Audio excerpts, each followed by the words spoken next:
Nigeria, CBN, has urged tertiary institutions and students to embrace the e-Naira as a payment method for tuition, salaries, and other transactions. The acting branch controller of the CBN in Ondo State, Samuel Ademola Giwa, emphasized the benefit of the e-Naira as a reliable and cost-effective alternative to physical cash transactions.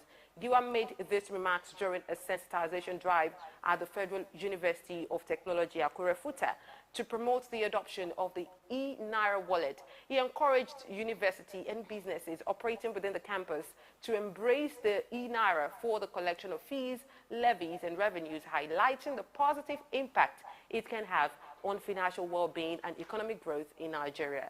He also emphasized the security features of the e-Naira, which operates on a robust blockchain technology, making it highly resistant to counterfeiting and ensuring peace of mind for users and businesses.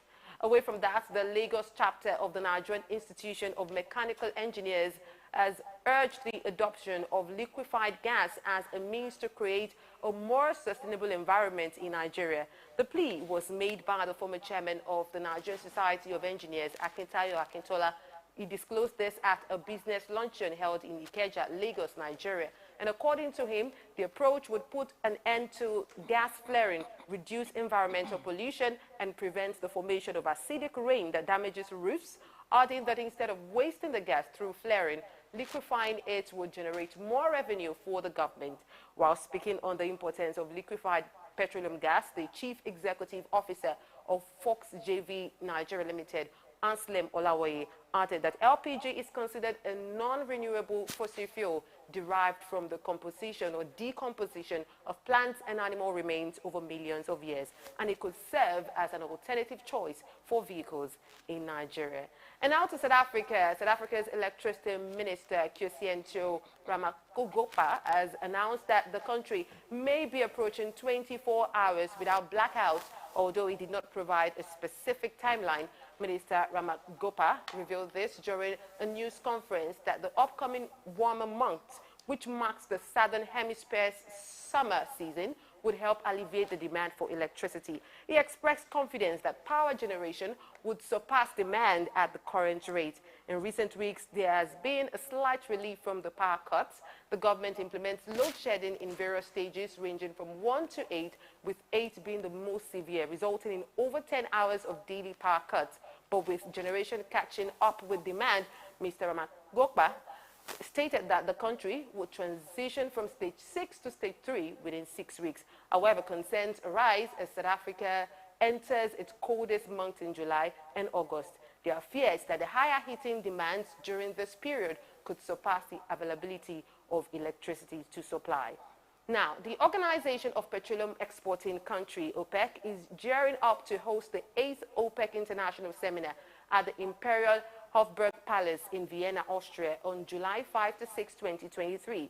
This event, which is themed towards a sustainable and inclusive energy transition, will hold a prominent position in the energy industry globally. Its objective is to foster cooperation and dialogue among key stakeholders, enabling them to engage in discussions concerning critical issues impacting the petroleum sector.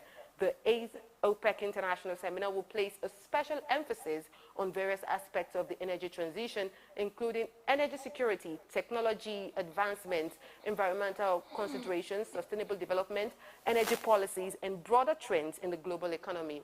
According to OPEC Secretary General Ethan Algaze, OPEC International Seminar has a remarkable track record of attracting esteemed participants and fostering high-level discussions on pivotal energy sector issues, particularly during this critical juncture in the global industry. Kentucky has implemented a requirement stating that electric vehicle EV charging companies must include Tesla's plug if they wish to participate in a state program aimed at electrifying highways using federal funds. This move makes Kentucky the first state in the United States to mandate the use of Tesla's charging technology, although Texas and Washington have previously discussed similar plans with newsmen. Kentucky's request for proposal, RFP, for the state's electric vehicle charging program states that charging stations must comply with both the Federal Combined Charging System, the CCS requirements, and including Tesla's plug, known as the North American Charging Standard, NACS. The U.S. Department of Transportation has previously stated that charging companies must provide combined charging system plugs to be eligible for federal funding aimed at deploying 500,000 EV chargers by 2030. The rule allows charging stations to support other connectors as long as they are compatible with CCS, which is a national standard. Similarly, the National Electric Vehicle Infrastructure Program, NEVI, is providing $5 billion to states to support the development of EV charging infrastructure. Still in the U.S., the Biden administration has provided details regarding the distribution of federal funding to states across the U.S. As part of the 2021 bipartisan infrastructure law, over $42 billion will be allocated to U.S. states and territories for the development of internet infrastructure, while Texas will receive the largest award of over $3.3 billion, followed by California with a potential allocation of more than $1.8 billion. President Joe Biden also stated the significance of affordable high-speed internet as a crucial economic resource, highlighting its importance in enabling children to do their homework, aiding job searches for workers, and facilitating access to health care for patients. Furthermore, all U.S. states and territories will receive some level of funding, with the U.S. Virgin Islands eligible for $27 million through the Broadband Equity Access and Deployment BEAD program. As stipulated by the infrastructure law, U.S. states were guaranteed a minimum of $100 million in BEAD funding, while U.S. territories were promised at least $25 million. 19 states received more than $1 billion in the final allocation, with Alabama, California, Georgia, Louisiana, Michigan, Missouri, North Carolina, Texas, Virginia, and Washington among the top 10 states receiving the most funding, according to the White House. And now to China. China has appointed Pang Gongsheng, an economist who studied at Cambridge University and Harvard University, as the new Communist Party chief at the People's Bank of China, the PBOC. This move, which signals a potential future replacement for current Governor Yi Jiang, comes as Beijing aims to address the country's economic slowdown and stabilize its currency, which has seen a decline in recent weeks. Pan, who will soon turn 60, is expected to assume the role of PBOC governor following its promotion to the top party post at the bank. If appointed, he will succeed Yi, who has served as the central bank's governor for the past 5 years and remains in his position. The announcement comes ahead of a scheduled visit to Beijing by U.S. Treasury Secretary Janet Yellen and follows a series of discouraging economic data that has led to a depreciation of the yuan to levels not seen in 15 years. Pan currently serves as the deputy governor of the PBOC and concurrently holds the position of head of China's foreign exchange regulator, overseeing the management of the world's largest foreign exchange reserves, worth $3.18 trillion. And in sports, according to reports, AC Milan is prepared to sign Samuel Chukwueze and will initiate negotiations with Villarreal in the coming days. The club has set a price tag of €30 million for the 24-year-old player, who has 1 year remaining on his current contract. Milan is looking to strengthen their attack this summer and specifically targeting a right winger who can enhance their offensive capabilities. Chukwueze, who has scored 13 goals and provided 11 assists in the previous campaign, is the primary target for Milan, as they believe he possesses all the necessary qualities to make a significant impact, including speed, power, creativity, and finishing ability. Milan plans to initiate talks with an initial offer of €20 million and is willing to increase the offer through additional incentives. However, reports from Spain suggest that Villarreal will only allow Chukwueze's departure if a minimum demand of €25 million plus bonuses is met.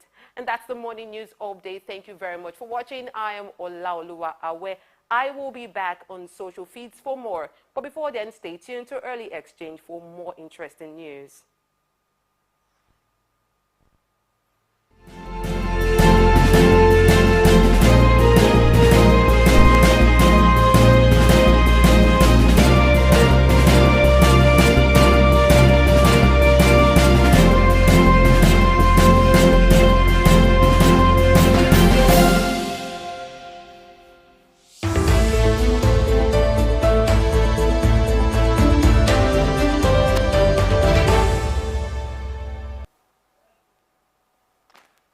for staying tuned. This is still Early Exchange from Souk News.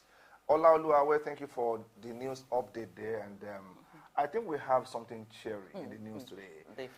The idea of PMS likely coming down in price is actually heartwarming. Nigerians can't wait if it indeed comes to pass. Well, it is expected that once we have more people bringing in the fuel from outside the country, yes, the forces of demand and supply will come into play. We all know that elementary economics says the more the supply, the lower the price. So essentially, competition would actually begin properly. Yes. We're hopeful. Okay. I mean, having experienced over 100% jump, we're very hopeful. So we are not alone in the studios today, as we have our in-house analyst, Idahosa. Welcome. Good morning, yes. Good morning, Doctor. Okay.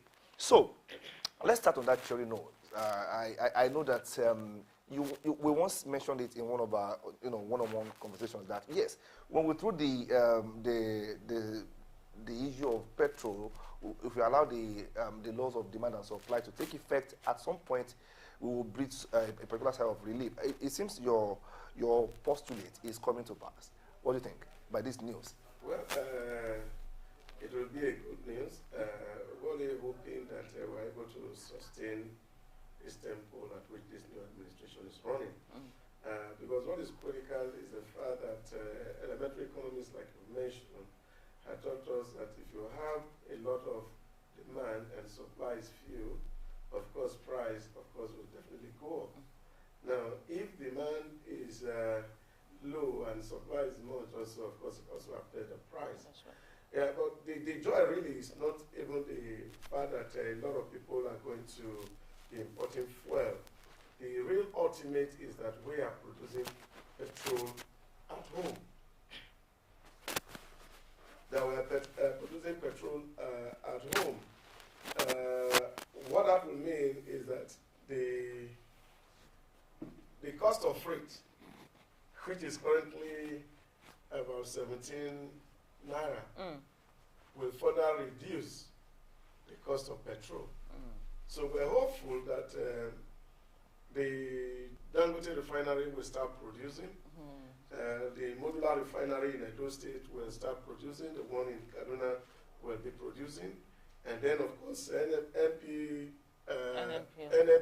NNPC, CL, yes, will also be able to either to revamp the old refinery or build new ones, and that will just make the cost of petrol to be very bearable to the average Nigerian. And I hope when that happens, the cost of different things also will follow suit. The reduction. Of course, it's a ripple effect. Nigerians. Definitely, because a lot of items, a lot of commodities have their prices, determined by the cost of transportation, essentially. So if the cost of transportation comes down, then by default, we should have less inflation, so to speak. Expected. Although some people say that in our country, once it goes up, once prices goes up, no. Come down. No. Diesel price went up and it's coming down now. Yeah, but to what extent it has affected the cost of consumer goods is yet to be determined. Okay. All right, that's an aside. Yeah. Also in the news that Ola read earlier, we heard that universities in Nigeria they're being encouraged to adopt the use of e-naira in their transactions. Yes. You mentioned yesterday that the issue we have is that knowledge is not flowing from gown to town. Now, if our schools are not adopting e-naira transaction, who else should? Yeah, you see, I think the real big issue we'll have with our policies is that sometimes proper communication is what is missing, and that's a gap. When you have a policy, you need to let people know what the benefits are, what are the downsides of such policy, so that people can also take a rational decision. But when you don't tell them what it is, you just say, we're running e-naira, people don't know what e-naira means, then adoption rate will be very low. So I think from the point of those who make policies, they must make deliberate efforts to communicate language that the common man on the street will understand, so that that will allay fears in the heart of people, and then of course they can embrace such a policy. I wonder how many people even have the e-wallet, right? The e-wallet to make that effective in You see, Nigeria. it will help a great deal, especially when, of course, we're looking at maintaining our infrastructure, especially in areas of toll. Take, for example, if people maintain such e-wallets, you see it is very easy to collect tolls. That's you don't right. need to build a bridge wall. With technology, of course, and those who have this thing connected to the vehicle particulars, it will be just easy for tolls to be collected. And then, of course, that will encourage a lot of people to participate in public-private partnerships in terms of building critical state infrastructures. Okay, yes. I think when a new change is introduced, hostility is the natural first reaction. Maybe not hostility in that context. Yes, the proponents of the e-naira or e-transactions, they have the argument for well spelled out. Maybe not properly communicated, like you said, but I think it's a matter of time. People will begin to see the need for us to go cashless. Like you said, if there's proper communication with the people, it will be adopted. You see, what is missing, you just mentioned change management.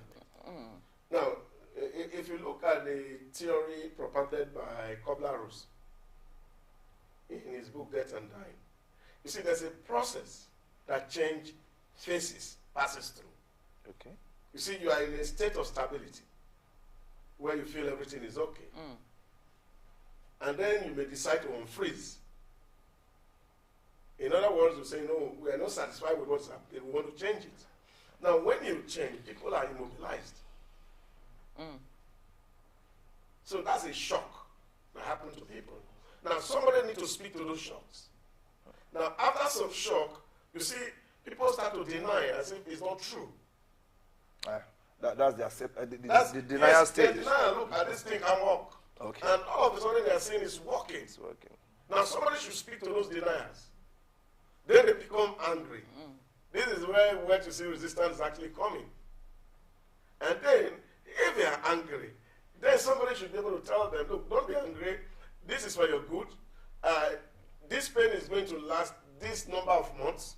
And afterward, we will begin to enjoy the benefits of this decision we have taken. Now, this communication has to be designed, the templates have to be in place, so that through the phase of the change, whether it's in the denial phase, in the anger stage, whether it is in the stage of depression, or even the bargaining phase, until it is eventually accepted, there must be a communication template to flow through this process, so that people are carried along and they know what government is doing per time. Okay, away from that debate, we also have the proposition that 1,000 naira is going to be paid annually now By car owners. by car owners for proof of ownership. I'm wondering how effective that will be to stem theft. And I don't know, any clue about how effective that will be to stem theft? Well, what we read is the fact that it's a way of confirming proof of ownership on an annual basis. But the argument in some quarters is that it is more of a revenue-generating drive than, than stemming theft. So what's your take on this? Yeah, but we've always had proof of ownership. Okay, and it has never stopped And it's always theft. been... It's always been there. I think that we need to hear from and read the policy statement, what exactly is it for, whether it's an increment on the already existing rates. Because when you buy a new vehicle, the way it is actually you have a proof of ownership, which is like a lifetime proof. Yes. So you don't validate it. That's right. Yeah. So, but of course, you also know cars changes hand. That's right. Whether by gift, all of this, then of course you have to renew this ownership status of your own car. But I guess what government is also trying to do is also to ensure that, of course, we are also sure that people continue to actually use those cars and the cars are in the road. Because we have those records, for example, that, oh, you bought a car 10 years ago and that car has been scrapped. But on the record, you have a proof of ownership. So you can not actually number how many cars you have in existence. So probably it's also to help determine actual number of cars that are in circulation within the economy, and then people will be able to also determine the planning, what kind of fuel usage is envisaged in terms of market prediction and all that.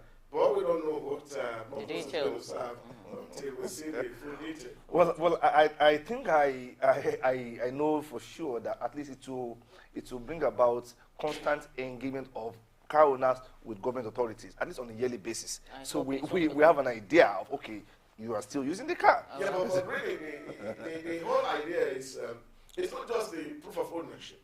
There's also the vehicle licensing, which is done Annually as well. So that is why some said it is more of A revenue a revenue generator. driver, which in itself may not really be a bad idea. We need the money we need to sort this country out must come from somewhere. We have to be very creative about this. Although some will say it's just an unnecessary, levying of already overburdened people. Yeah, some will also say it's also comes down to over-taxation, multiple taxation, as we have been discussing. Yeah. Okay. Okay, you are still watching Early Exchange on Souk News, and we just took a look at some of the elements, the items that made the news, and we'll go on a short break. Now we'll come back, we'll continue with the show. Don't go away.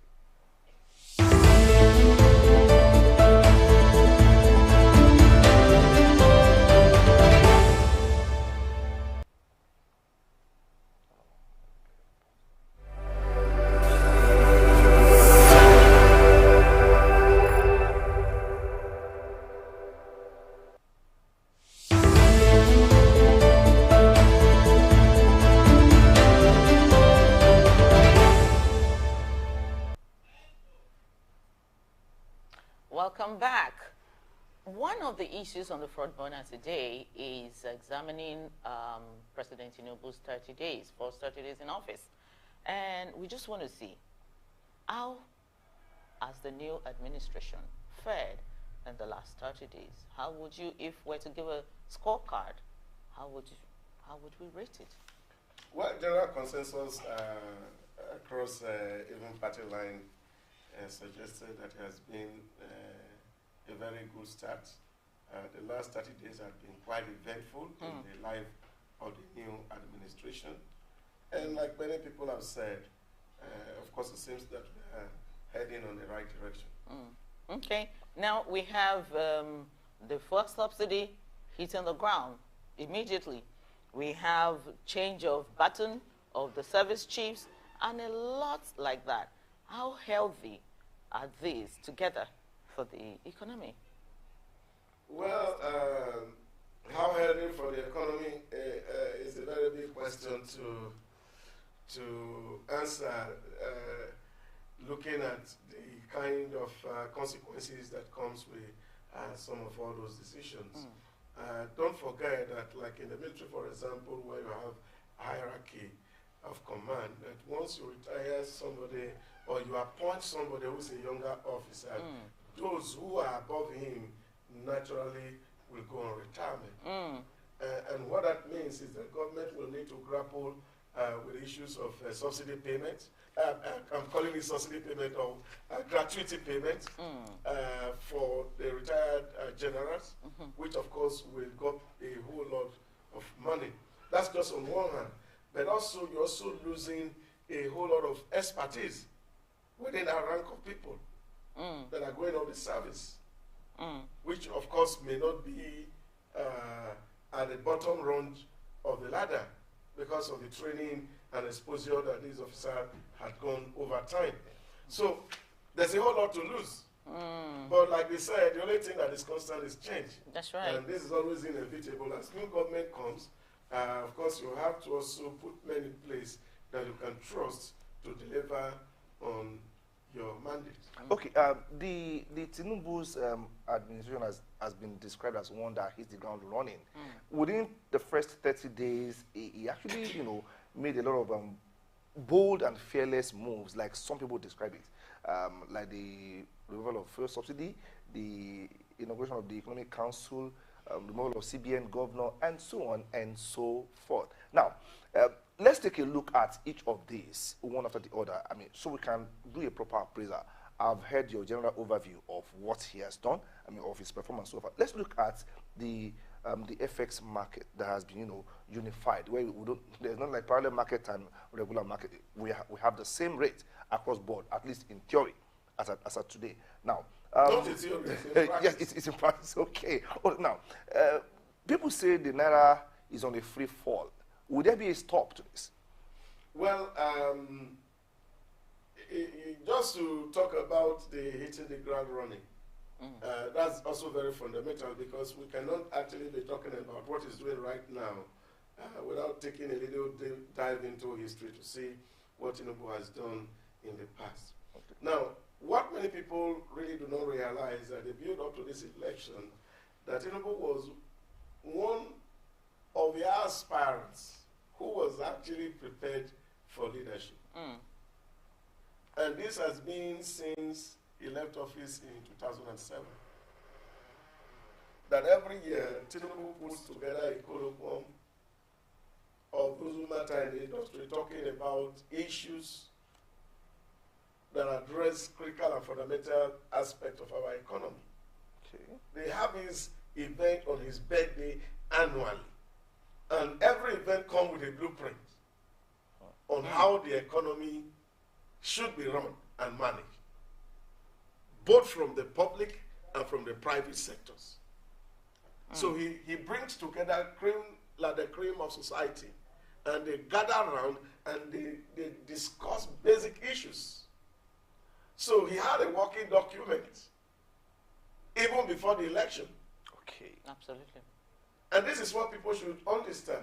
And don't also forget that Tinubu was an ardent follower of MQ Abiola. And you can see his credentials, and you can think about what will be on his mind as he comes on stage. These are things that many people overlook during the campaign, because we had to major so much in the minors without actually looking at the critical issues that were at stake that affected our nation. So these are some of the issues that you are saying. So looking at the FS, what are you looking at? This is a pure market economy. It's not a socialism or communism kind of a regime or a populist regime. Tinubu is a pure capitalist. And everybody must understand this. And as a businessman, you understand the forces of demand and supply. Yes. So what he's saying is that allow these forces to play out. And then these affect the dynamics of the economy, how it works on the exchange rate and the rest of it. Now, in the interim, a lot is going to happen. The naira will keep falling. It is. And this is because what determines the strength or the stability of your currency is what you sell outside vis-a-vis what you bring in. Balance of trade. That's what it is. So if the trade balance is tilting toward imports, of course you will know that that will be very injurious to our home economy. Yeah. Because there will be a lot of instability in the macroeconomic fundamentals. So exchange rate hike will bring about high interest rates. It will lead to inflation rate that is high and all of that. And then, of course, the purchasing power of the common man on the street will just be very weak.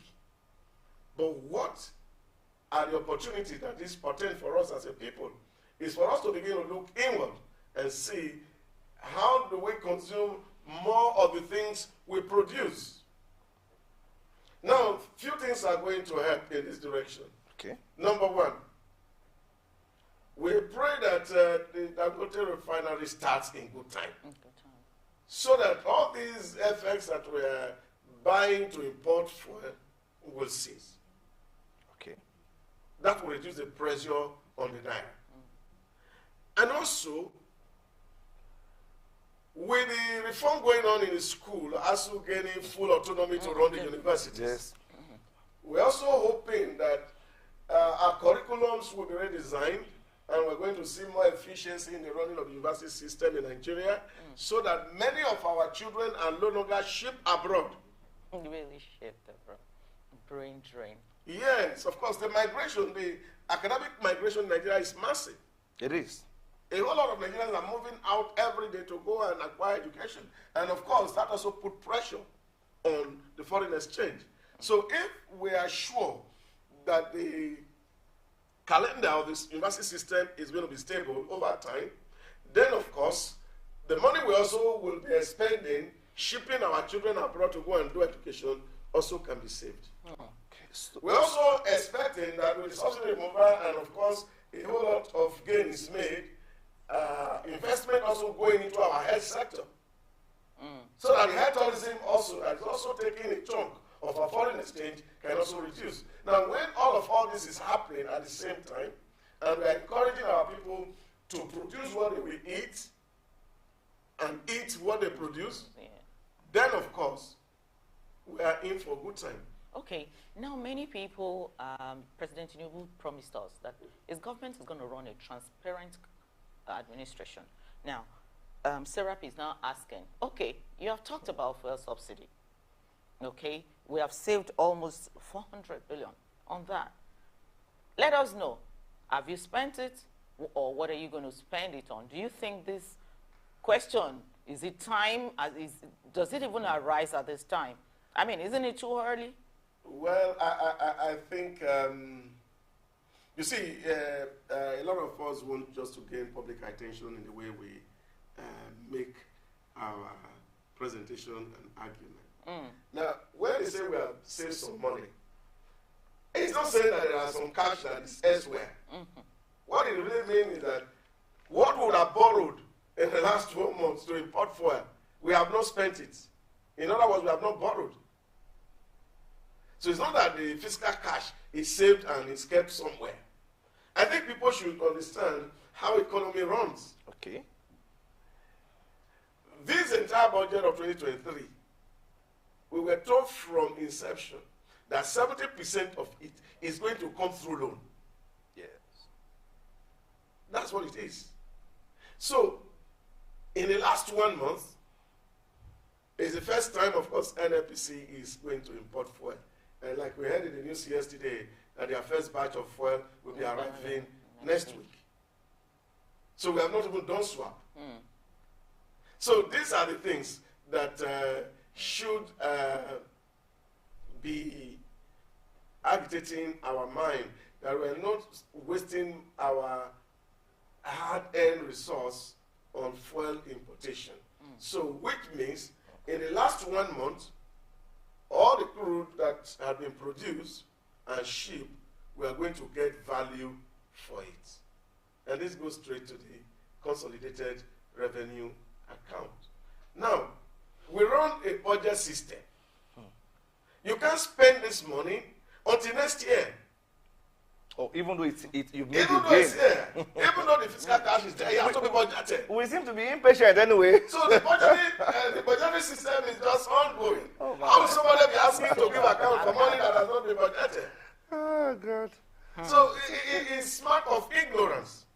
From the side of Serap. Yes, of course. And I think they should look at how elementary economies run before you make public utterances. But these are also just to stir up some controversies and begin to cast aspersion on people as if money are made and people are embezzling the money.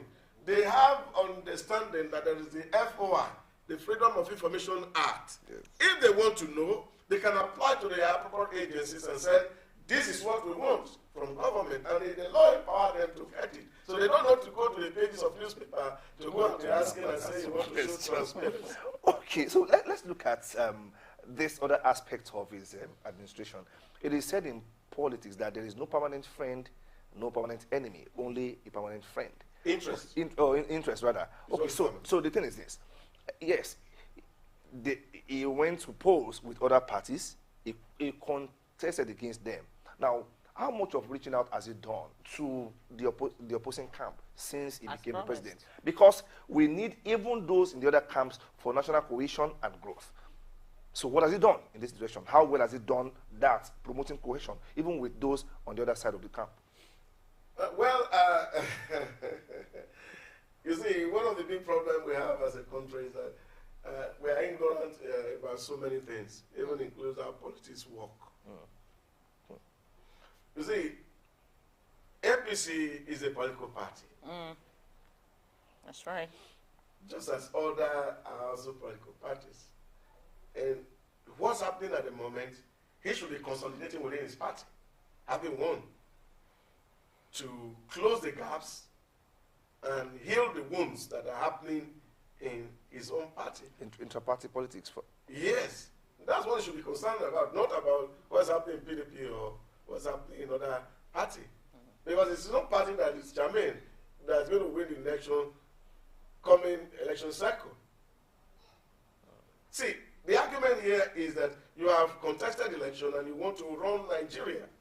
What is important for him, and it's what he has said at his inaugural speech, that elections are over, let state building begin.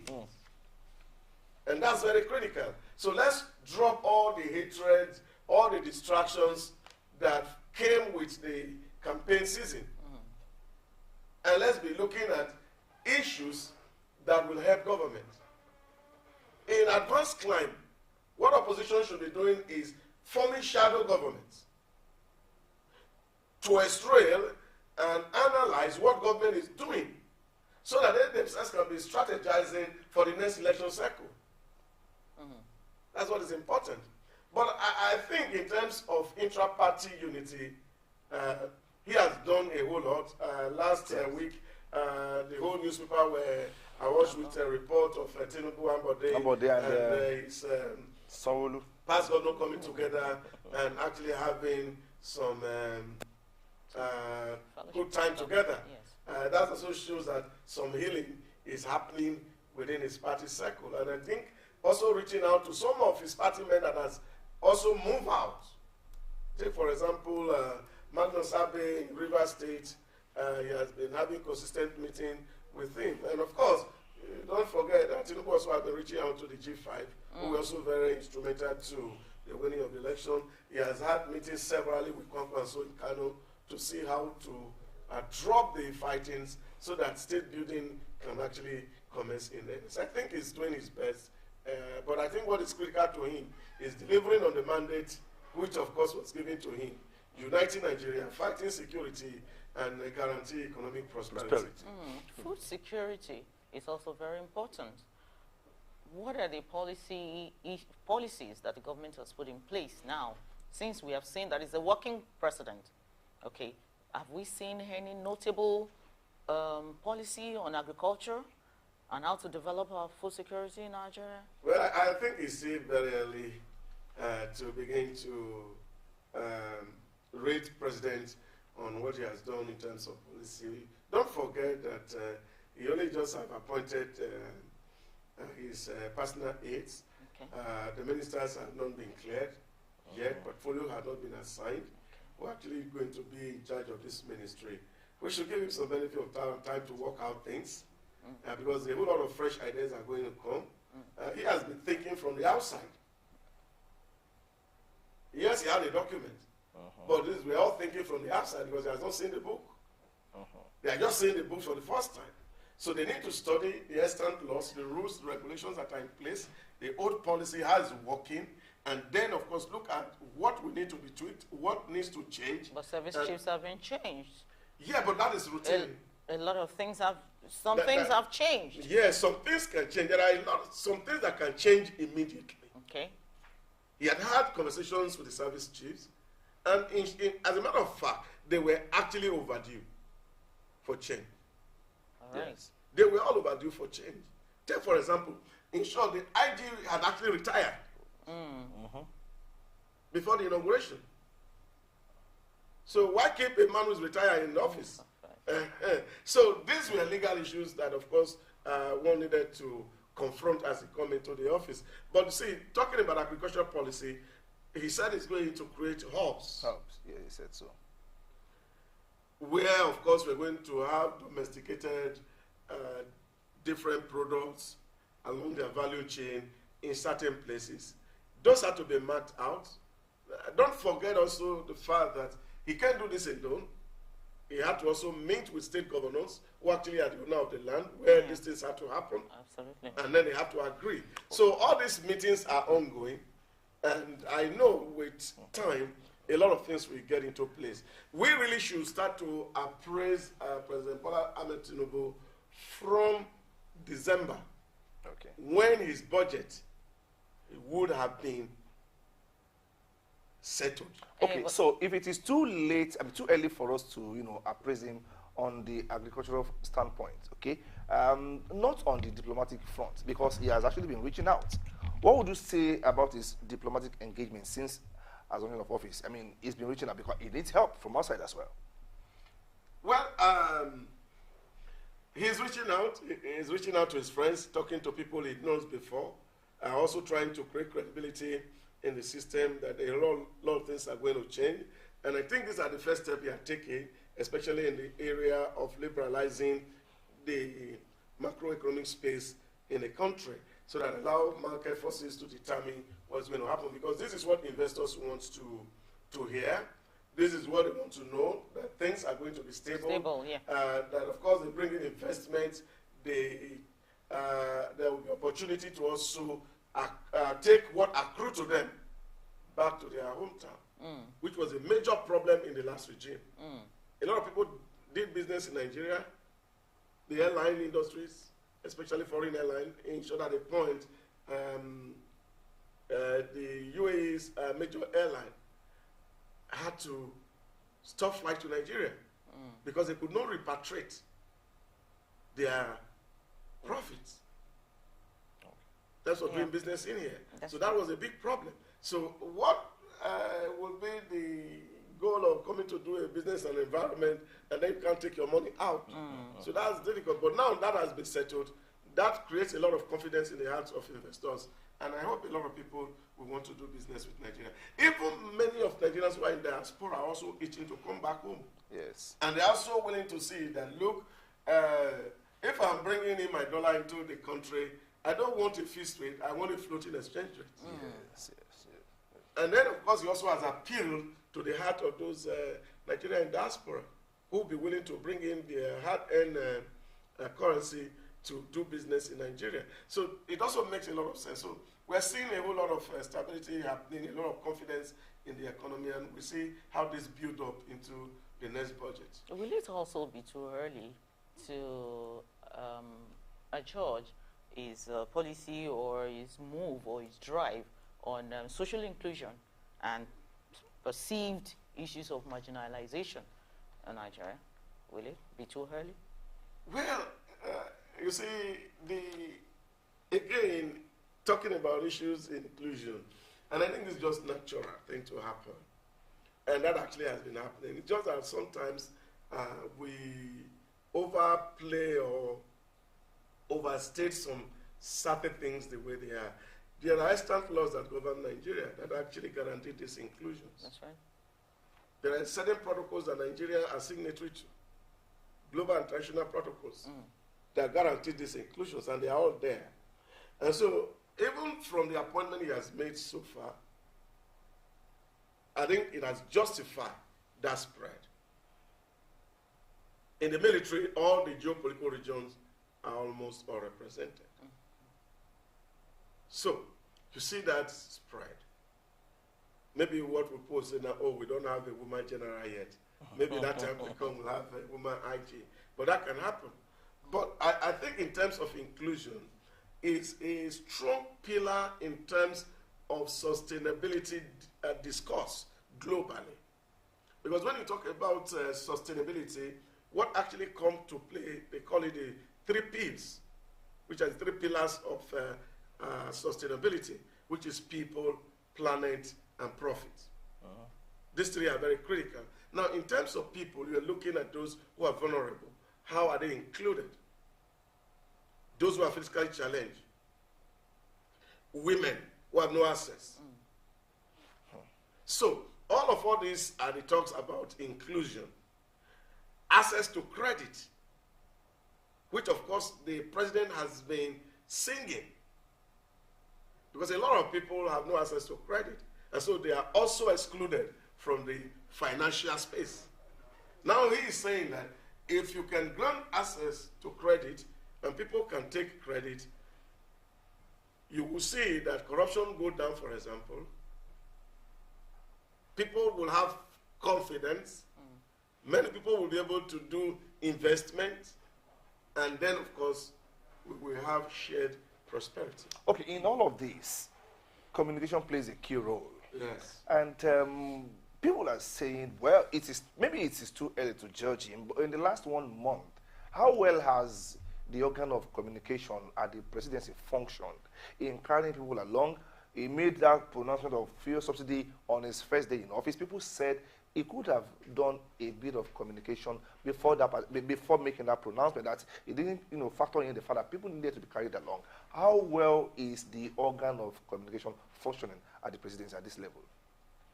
Well, just to speak to the issue of subsidy gone, was just taken off context. In that same address, he said he was briefed that provisions were not made for subsidy for 2023. He was briefed. So he didn't just subsidy gone. He was only stating the obvious and the fact, which was on the ground, that going forward, I'm not going to draw the wheel of progress backward. That was what happened. And so he needed Nigerians to know. Because that was the most fundamental question during the campaign. And incidentally, all the three major aspirants in that context all agreed that subsidy was long overdue and then it should be removed. And so, from the first day in the office, he needed Nigerians to be aware that subsidy was going to be removed. Okay. Now, in terms of the communication, a lot is happening, and this, of course, is some uncoordinated communication happening from the presidency, things that should not be. We don't know what those things are really, which are really quite distracting. Yes. And I think that the spokesperson has been doing a whole lot to manage these seeming challenges in terms of having press secretaries, head of agencies coming out to say things in the public, even without briefing the president. That's actually breaches of protocol, and they should not be in a system that works. So the president should be the one to authorize what information goes out and who should represent him in terms of speaking to the public. But I think that is, may I call people in communication are doing a good job trying to enlighten Nigeria to say, oh, this is what was taken, president is not aware, he has not assented this, he has not done this, so that Nigeria understand what his position are on some of the issues that are on the public space. Okay. Yes, maybe it might be too early for us to judge him, but we have judged him collectively as a people now. What would you say to him going forward? Because in the next 2 months, we will be talking about his first 100 days in office, and that's a major one. So what lessons should he learn from these quote-unquote judgments so far? President Bola Ahmed Tinubu will say kudos so far, you've done well, and we're expecting that this trajectory will continue, and then of course it will reflect in all the appointments we're going to make. We need fresh air in the economic space. People who are over-recycled, they can be made to go into polls and parasitas, but not in the core active ministries where fundamental decisions will need to be taken that will make Nigeria to experience the long-awaited prosperity. We're also expecting that critical boards, because governance is important and it's critical to transparency and the fight against corruption. People with requisite knowledge, competencies should be appointed into the dissolved boards to drive strategy, leadership for these agencies so that they can actually become really, really effective and efficient in terms of public service delivery. That's what our expectation will be, and that is what we'll expect the president to do. Thank you, Dr. Idahosa, for that invaluable input. Thank you indeed. We'll take a break now. Please stay with us.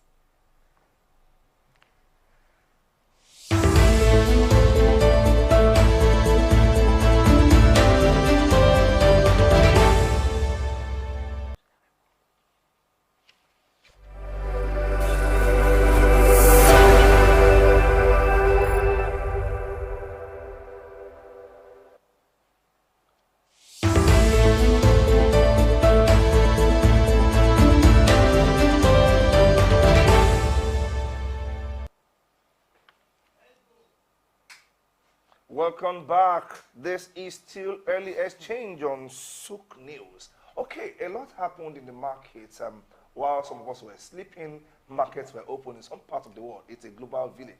Don't forget. So let's go over to our newsroom where we bring to you market trends across the globe.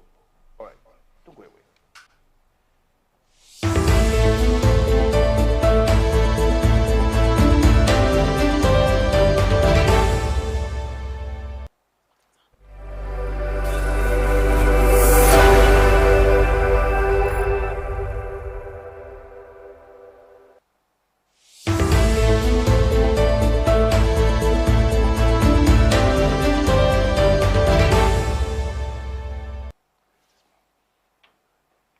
Hello, it's good to have your company on Market Trend. I am Blessing AG. In the latest market updates, various regions around the world experienced positive momentum, indicating a favorable trend for investors.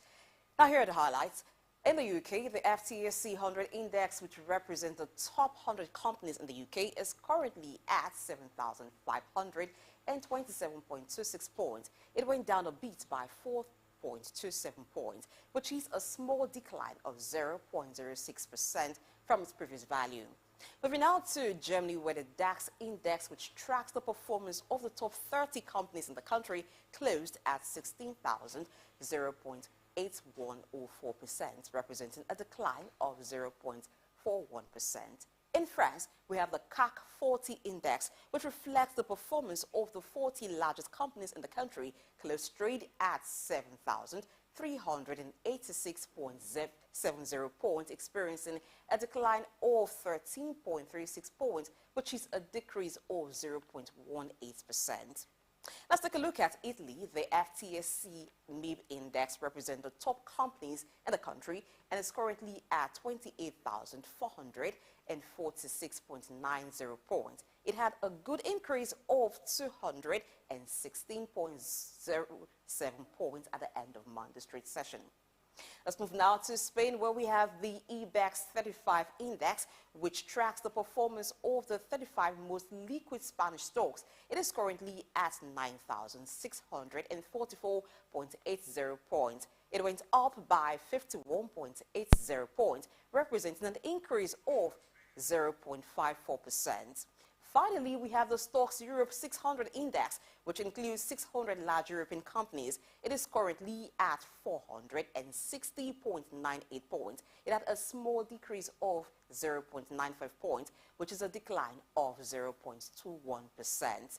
Let's talk about the markets across the pond in the United States. It was a pretty impressive day for the U.S. markets.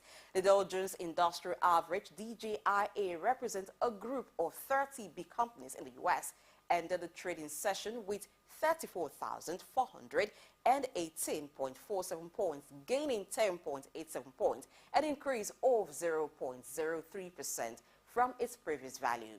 Now, let's talk about the NASDAQ Composite Index, COMP. The index includes many technology companies and it closed at 13,816.77 points, signifying an increase of 28.85 points.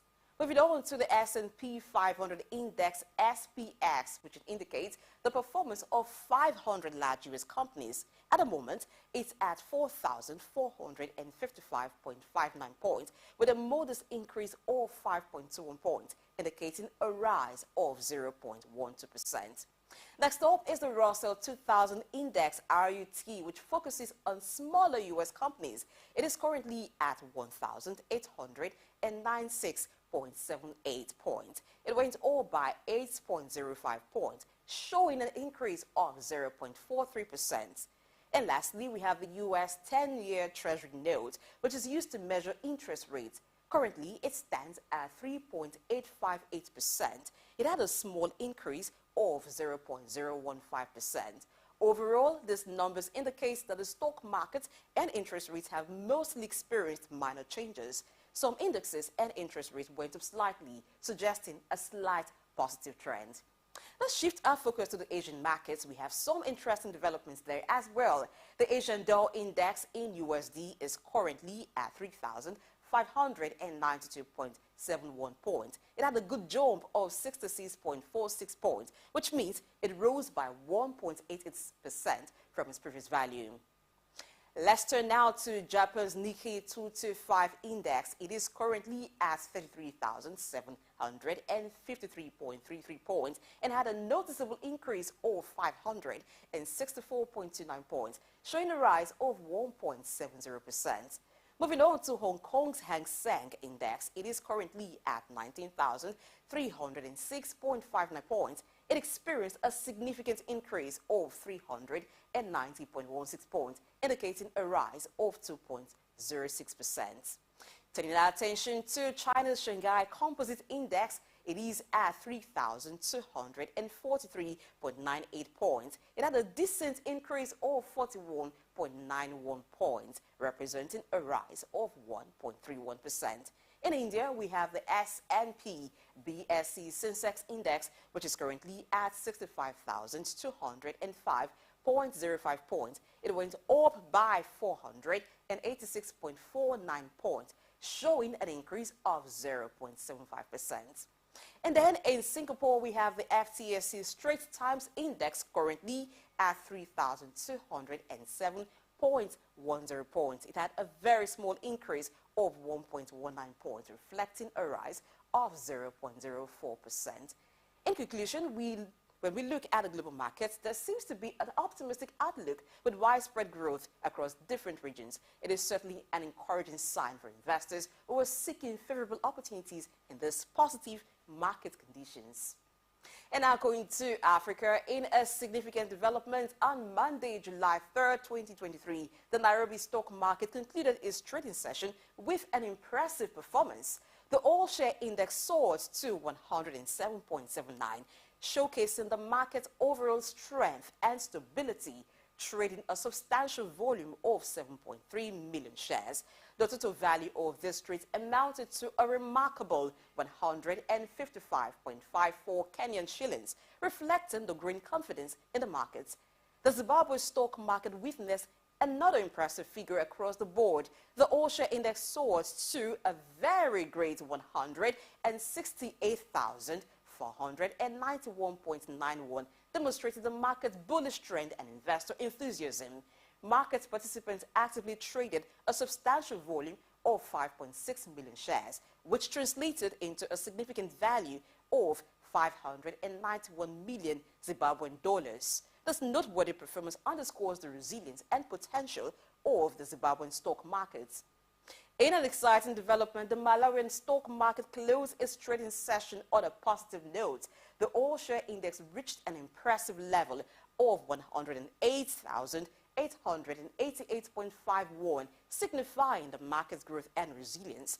Market participants actively engaged in trading, resulting in a noteworthy volume of 1.3 million shares. The trades amounted to a total value of 307 million Malawian kwacha, indicating the market's potential for investors seeking promising opportunities. Let's take a closer look now at stock market reports from the Nigerian Stock Exchange, NGX, and analyze the key highlights. At the end of trading session on Monday, July 3rd, 2023, the NGX recorded a total of 1.2 billion shares traded in 12,128 deals, resulting in a market value of over 14 billion naira. Now, compared to the previous trading day, this represents a 21% improvement in volume and a 12% decrease in turnover. However, there was a 15% improvement in the number of deals, indicating an active trading environment. The current market capitalization of the Nigerian Stock Exchange stands at 32.7 trillion naira. Among the 125 equities listed on the NGX that were involved in trading, 67 experienced gains in value, while 14 suffered losses. The top gainers of the day included Etana with a 10% increase in share price, closing at 23 naira 10 copper per share. Following closely were Fidelity, University Press, and Mayor Ball, gaining 10% in share price respectively. On the other hand, Triple G and Co saw the largest decrease in share price, with a 98.7% depreciation, closing at 3 naira 38 copper per share. Cornerstone Insurance Company, Secure Electronic Technology, and Associated Bus Company also experienced significant losses of 9.09%, 9.09%, and 6.82% respectively. Now, in terms of trading volume, FCMB had the highest volume with 173 million shares traded, valued at over 930 million naira. This indicates strong investor interest in FCMB shares. Following FCMB were UBA with 160 million shares traded, Access Corp with 123 million shares, Jais Bank with 80 million, and Transcorp with 74 million shares. In summary, yesterday's trading, Monday the 3rd July 2023, at the end of trading session, the NGX showcased mixed results with a decrease in volume and turnover compared to the previous day, June 30, 2023. However, the increased number of these suggests active participation in the market. The performance of individual stocks varied, with some experiencing gains and others facing losses. It will be interesting to see how these trends develop in the coming days and how they impact the overall market. Let's move now to currencies exchange. From exchange rate and market fluctuations to central bank policies and economic indicators, we'll explore the factors influencing currency movement and provide insight into the potential impact on trade, investment, and the broader economy in Nigeria. Now, whether you're a seasoned investor, a business owner, or simply curious about the world of currencies, join us as we delve into the fascinating world of foreign exchange and uncover the stories behind the numbers. Stay tuned for more. Now, if you have $1 and you want to exchange it for Naira, you would get about 769 Naira 25 kobo. So the Naira value is lower compared to the US dollar. If you have €1 and you want to exchange it for Naira, you would get about 824 Naira 29 kobo. The Naira value is also lowered to the euro. Moving on to the British pound, if you have £1 and you want to exchange it for Naira, you would get about 959 Naira 6 kobo. Again, the Naira value is lower than the pound. Let's talk about the Chinese yuan. If you have €1 and you want to exchange it for Naira, you would get about 104 Naira 28 kobo. The Naira value is lower compared to the yuan as well. Lastly, if you have one United Arab Emirates dirham and you want to exchange it for Naira, you would get about 206 Naira 95 kobo. The Naira value is lower than the dirham. These are just approximate exchange rates between the Naira and Naira and these currencies. It is important to note that exchange rates can fluctuate over time. Moving now to the US. In the United States of America, let's talk about how the US dollar compares to the currencies in terms of exchange rate. If you have $1 and you want to exchange it for euros, you would get around €1. This means that US dollar is stronger than the euro, so you would get more euros in exchange for the dollar. Now, if you have $1 and you want to exchange it for British pounds, you would get about 1.26 pounds. Here again, the US dollar is stronger than the pound, so you would receive more pounds for your dollar. Moving on to the Chinese yuan, if you have $1 and you want to exchange it for yuan, you would get approximately less than 1 yuan, 0.13 yuan actually. In this case, the US dollar is weaker compared to the yuan, so you would receive less yuan for your dollar. Lastly, if you have $1 and you want to exchange it for the United Arab Emirates dirham, you would get around 0.27 dirham. Similarly to the previous example, the US dollar is weaker to the dirham, so you would receive fewer dirhams for your dollar. This exchange rate gives you an idea of how much one currency is worth in relation to the US dollar. Remember that the exchange rates can change over time due to various factors, so it's always important to stay updated on the current rates before making any currency exchange. And let's dive into the world of currency exchange in Europe and explore how the euro has been performing against other major currencies. Sure, let's talk about the exchange rate between the euro and some other currencies. If you have €1 and you want to exchange it for US dollars, you would get approximately $0.91. So the euro is stronger than the dollar, meaning you would receive more dollars for your euro. Now, if you have €1 and you want to exchange it for British pounds, you would get around 1.16 pounds. In this case, the euro is stronger than the pound, so you would receive more pounds for your euro. Moving on to the Chinese yuan, if you have €1 and you want to exchange it for yuan, you would get about 0.12 yuan. Here, the euro is weaker compared to the yuan, so you would receive fewer yuan for your euro. And then if you have €1 and you want to exchange it for the United Arab Emirates dirham, you would get approximately 0.24 dirham. Similarly, the euro is weaker than the dirham, so you would receive fewer dirhams for your euro. This exchange rates give you an idea of how much €1 is worth compared to different currencies. Remember again that exchange rates can fluctuate over time, so you need to always get an idea of what the currency exchanges are. And that wraps it all market trend today. Thank you for watching. I am Blessing AJ. Enjoy the rest of the show.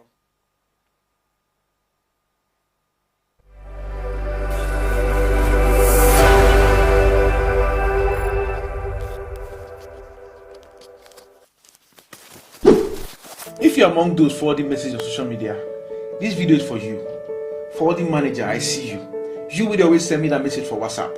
Any message you get, fiam, you don't forward. If you want to talk to me direct, don't go through the corners.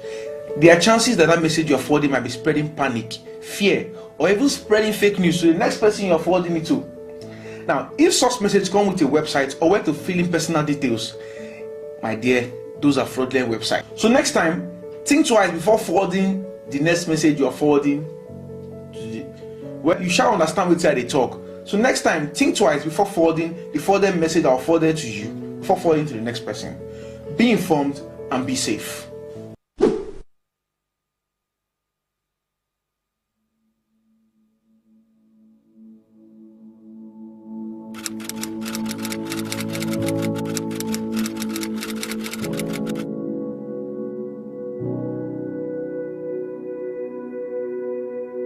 Imagine over 500,000 trucks of garbage dumped into the ocean every year. Imagine the economic cost of having over 100 million children out of school for a continent challenged on so many other fronts. These are the challenges a school in Ajegunle, Lagos, Nigeria is trying to tackle with a single initiative. It is called Plastic for Tuition.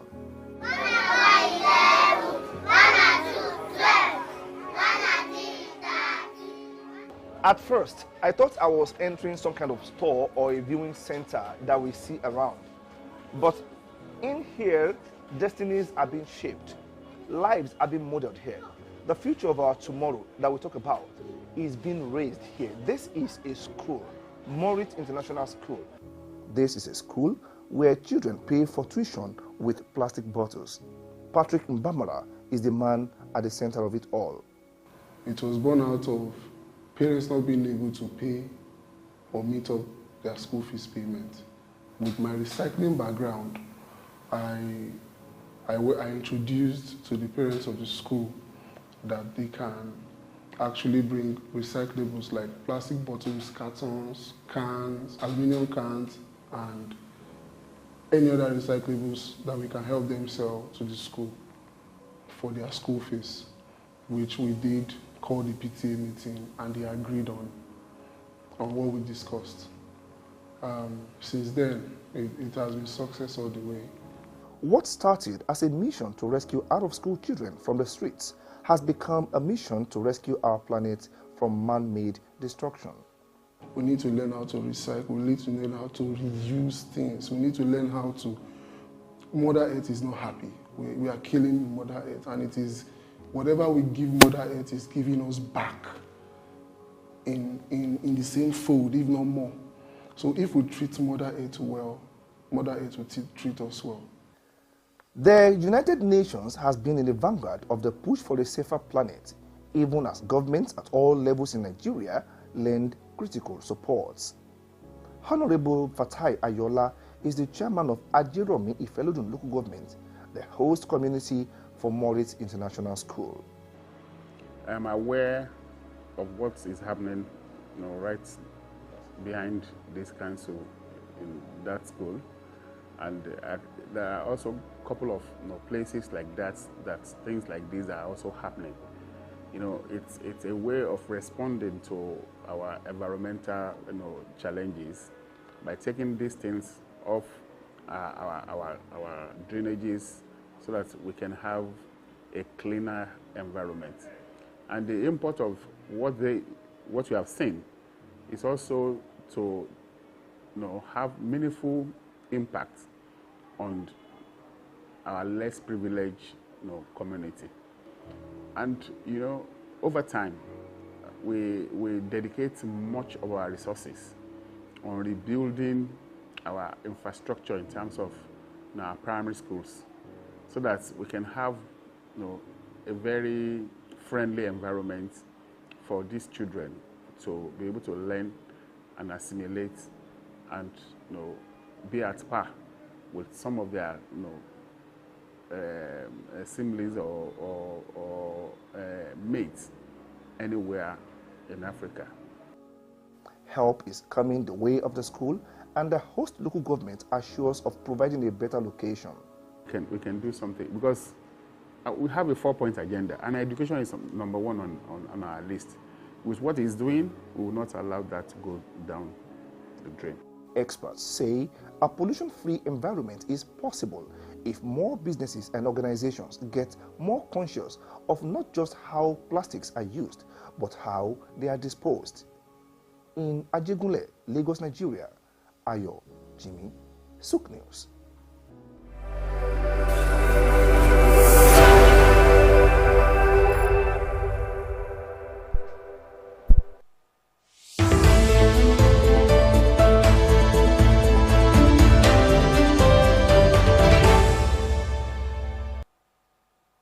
Thanks for staying tuned. One of the major challenges Nigeria is facing today is waste management. And that is why we want to put our lenses, our focus right now on how best to manage waste in the country. You saw that report. It was incisive that Nigerians are already taking the bold step in an area on how to address the waste management problem by ourselves. Now, in the studio with us, we still have Dr. Idahosa, who we're going to be discussing the issue, the problems, the challenges, and how to resolve the problem in Nigeria. Welcome once again, and thanks for being here, Dr. Idahosa. Now, what are the major challenges that you have seen being in Nigeria, living in Nigeria, facing waste management in the country? Well, I think we have the waste management pandemic in Nigeria because adequate attention had actually not been paid to what we do with waste. We're not doing so much about it. And in the heart of cities, you see refuse dumps, pollution, degrading the environment. So we're not doing so much to actually educate and enlighten people the importance of managing waste. I think there's a gap in terms of enlightenment. Okay, what is the place of waste managers in this? Do you think they're doing enough, or is it Nigerians that are not doing well managing their waste?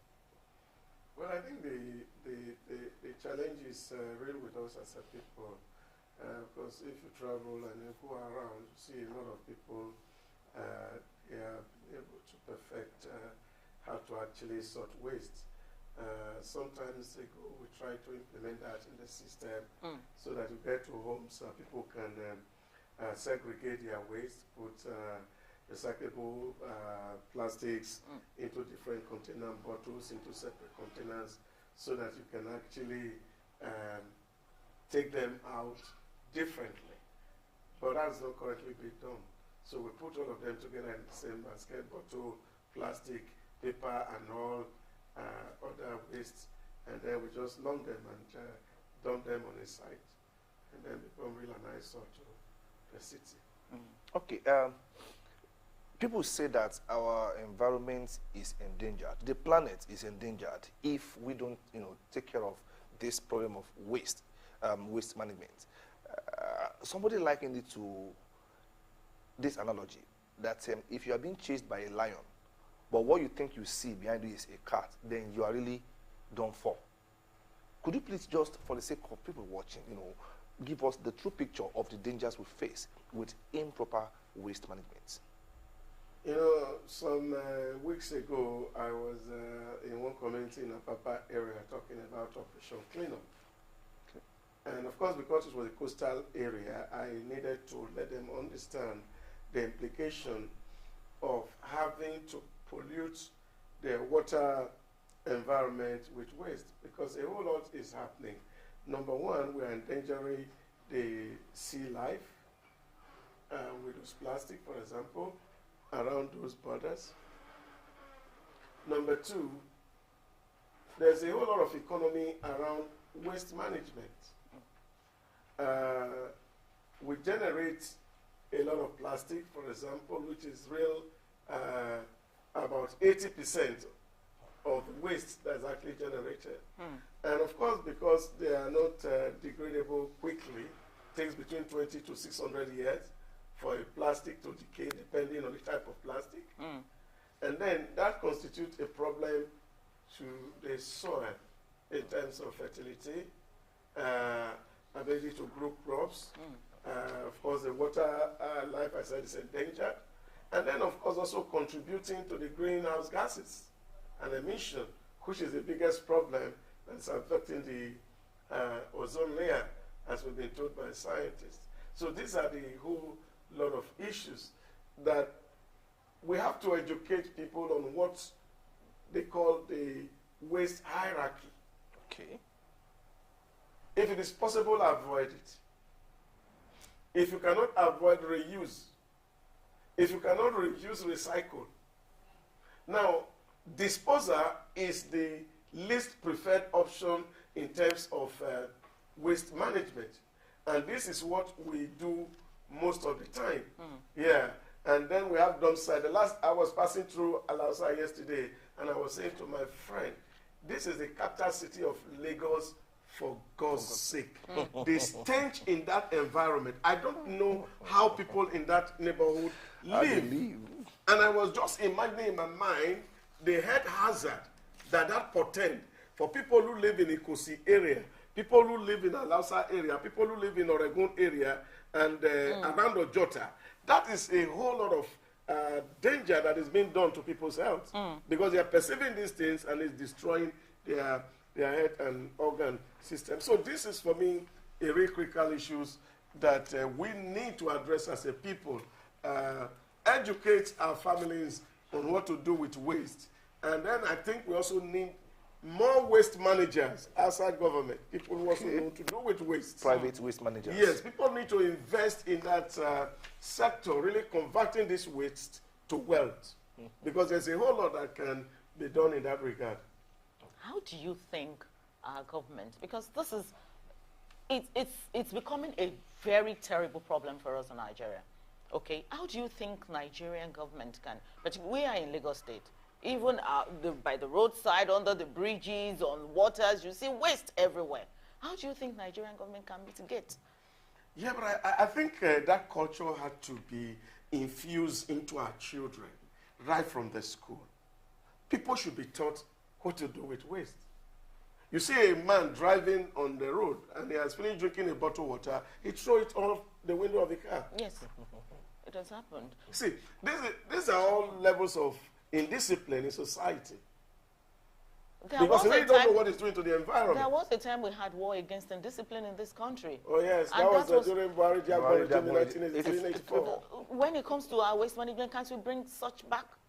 Well, I think we really need to penalize people who indiscriminately dispose waste. And until people are taught lessons, they may likely not learn. If people pay so much for dumping waste in non-designated areas, then other people will learn from it. It's just like you see now in terms of driving around Lagos. When people get around Alausa, they are conscious that there's a camera watching. So and they behave. You behave because you know that there are consequences for misdemeanors. Oh, okay. Beyond thinking of the idea of bringing in war against indiscipline, which, well, in a democratic setting might not really sitting well because there are procedures. Okay. Now, I think the story of the Moritz school that was played, the plastic for tuition story, teaches us a particular subtle lesson. I mean, teaches the students in particular one very subtle lesson that there is a more economic way to make use of waste. That what you call waste is actually wealth in a context. What do you think the role of education, orientation, public awareness has to play in all of this, because those children are getting the message right from childhood now that, you know what, this waste can become wealth. How do we, latch on to educational institutions to ensure that we drum in the lessons right from, childhood? Yeah, I think I really applaud what Barbara had done in Apapa area of Lagos. I really wish we can replicate such across the nation, so that that will also help greatly in taking away some of all this waste. But you see, we're only looking at plastic, but there are other kind of waste. That's right. Which also are not accounted for. What do we do with some of all this waste? A lot of them can also actually be also converted to organic fertilizers, really, to grow crops for farmers. So these also need to be exploited. And that's why I'm saying that we need real people who can actually do waste business, so that we can actually convert all our waste to great wealth. It seems the business of waste management by private enterprises is not attractive. Otherwise, if people can see, is it that it's not attractive or that it is capital intensive, why is it that people are not seeing the opportunity in this? What strategies can be implemented to attract people into, stemming proliferation, so to speak, of waste, and reducing and encouraging recycling? What strategies do you think government needs to put in place? Well, I think people are also thinking options, because maybe the distance between where waste are generated and where the recycle plants are is a whole lot. I mentioned having to enlighten some people in terms of cleanup around the ocean in Apapa the other day. And I was asking them, you can make this money. And they were asking me, yes, we can pack them together, but the cost of taking it from here to that place is enormous. We can't afford it, so it's cheaper for us to dump it. So that's also a problem. You see, but I think it can actually be coordinated if we have people to know where government can provide street bins that can adequately separate, and people are enlightened what to put in each bin. And those who will convert them to work can actually travel to those places and remove it themselves. Because for the average individual in the home, the cost is expensive for him to carry what is generating to waste, except that you have people who come around to buy them from time to time. And if it's not paper or plastic or copper that people can easily use, then you find that other waste and nobody really take care of them. So this is where the real issues are. So how do we sort our waste? And we need a whole lot of enlightenment in that regard first. And then, of course, also encourage people to do a lot of investment in the area of recycling of some of these waste products. Okay, access to requisite technology is always a constraint for private participation in waste management. Where are we in Nigeria with this, in this regard? Do we have that technology yet to really properly convert, waste to wealth? I saw a report the other day done by one of our news reporters here, Olaluwa, where I don't know if that is actually available for us to play, but maybe at some point in this discourse we'll have it, where she did a report on leachate, where the waste, the liquid waste at dump sites are being converted into, usable water again. That was a brilliant report, and I would have loved us to have it. But then, do we even have that technology here in Nigeria to really properly convert waste to wealth? It's not a question of whether we'll have technology. We have plenty of technology. What's actually technology is at ways of doing things, especially as it fits into your environment. Some of all these things can actually be done, because if you find out in some of our research institutions, some of all these things are there. It's just that we have not commercialized them so that people can have access to some of all these issues. So technologies are available. In Global Village, they can even be imported. But I think people knowing what to do is what is important, really. Okay. Before we continue with the topic, now let's quickly take a report done on another waste management report done in-house. There is a new approach to recycling leachate, the liquid that drains from a landfill or any other solid waste disposal site. It is formed when water, rain or other liquids come into contact with the waste materials in the landfill, causing the water to dissolve and carry away various substances from the waste. Due to its potential to contaminate soil, groundwater and surface water bodies, leachate is considered a significant environmental concern, especially for nearby communities if not managed properly. But at the West Nora landfill facility in Australia, it is being given a new purpose. Using a clever recycling plan with the help of Australian-developed per- and polyfluorinated substances PFAS removing technology and a constructed wetland, the landfill facility is now able to extract and purify water from its leachate pond. This purified water is then channeled into the facility's glass processing unit, where it is used to wash the glass before it is transformed into a wide range of useful materials, according to Peter Windley, the Shoalhaven Water Operations Coordinator. The recycled glass finds new life as asphalt, concrete, pipe bedding, drainage material, sandblasting material, and even green ceramics. By repurposing the leachate water in this manner, the facility not only minimizes waste but also creates a sustainable closed-loop water system. This environmentally conscious approach not only reduces the impact of leachate on the surrounding environment but also sets an inspiring example for other waste management facilities around the world. Olaoluwa Awe, Sook News.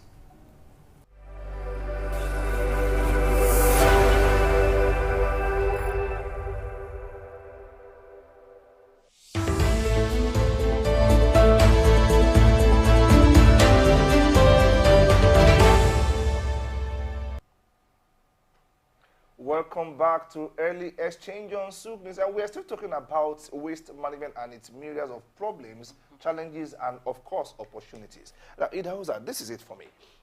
When there is an incentive for people to, go into a particular field of endeavor, they go there without, so much stress. Now, is there a way the government of Nigeria, or probably the African governments generally, can incentivize this waste to wealth initiative? Because if people have some kind of incentives, maybe they will take a look at that and there will be more private participation. How would you, in particular, love to be incentivized to do it? You in particular. Well, I don't think that we always talk about incentive, and then we are loading government with too much of responsibilities, and that's actually making governance burdensome in this part of the world. And I think what should be done is the enlightenment that people need to know that there are opportunities that are bound in converting waste to wealth. That you can actually be wealthy investing in this kind of business. People should be enlightened to seek partnership with people who have the know-how to do some of all these things as private business, not government investments. And this is what the whole conversation should be all about. And once we can create that environment and ecosystem where people become productive, people can make investments into business. These are private businesses. And this is what we're looking at, private effort. People should invest and then, of course, create further wealth. Take away people from the streets, create employment by indulging in this. There are a lot of people who do this and they don't need any government incentive. Take, for example, these mobile toilets. Yeah. Somebody invented in Lagos and you take them party and he's making cool money out of it. So people's eyes should be open to where opportunities are, where they can make money. You see, as we're talking about these things, we're looking at what opportunities abound. From the report that we just saw, that it is possible to actually convert the liquid that is coming from even excretors to drinkable water. Israel perfected this technology years back. And they are number one in terms of recycled of used water globally. So the technology is there. Okay. And so what we need to do is to encourage people in this part of the world. We don't need to depend on government wholesale. Let us be innovative. Let us be creative. Let us be productive. Let's look for something to do. There's a problem in the environment in our neighborhood. Let us create a solution to that problem. And in creating a solution to that problem, you make money. I remember some years ago, the former chairman of NIMET, Sam Ouma, who came to a place and gave us a lecture. And he said there was this young chap, and when he came to talk about wealth creation, University of Lagos, and the guy came and asked him, and he said, oh, but I want to work, but no opportunity. And he said, I told him, work is everywhere. And he said to the chap, work everywhere. Where will I see the work? And he said, just look around you, you will see work. And according to him, he said the young man the following day came out of the university gate and saw where women were doing corn. He went there with a wheelbarrow and was packing the Husk or something? Yeah, from the corn. And the women asked, "Well, from which local government?" And he said, no, I'm not from any council, I'm a student. I was looking for work, I saw work. And he said, some people gave money, and gave him money, and he said, wow. And he said, please don't come every day. We will pack it in a sack. Every 3 days, come and carry it, and we will pay you for it. And immediately that worked for him. Then, of course, it became a template. Went to where people were doing party and say, I can help you clean the environment. How much are you going to give to me? Just give me anything. Really? And then, of course, people were introducing him to other people who were doing party. Now he's into big business of waste management, and he has become a big man. Oh my.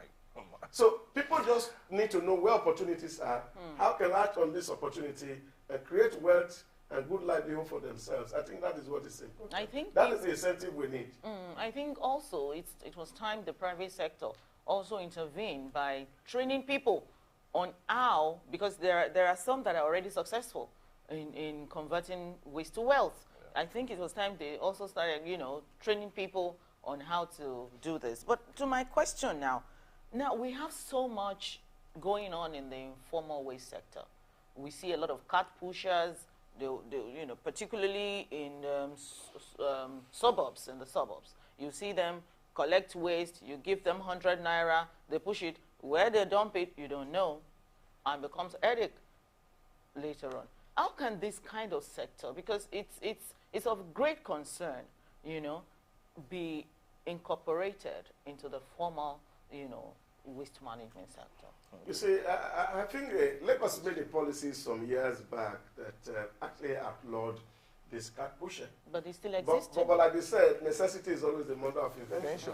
Now, if you outlaw a system and you say people cannot dump waste or carry waste, and then there are no vehicle, normal vehicle accessing those places, and they are generating waste, they must find a way to clear it. Absolutely.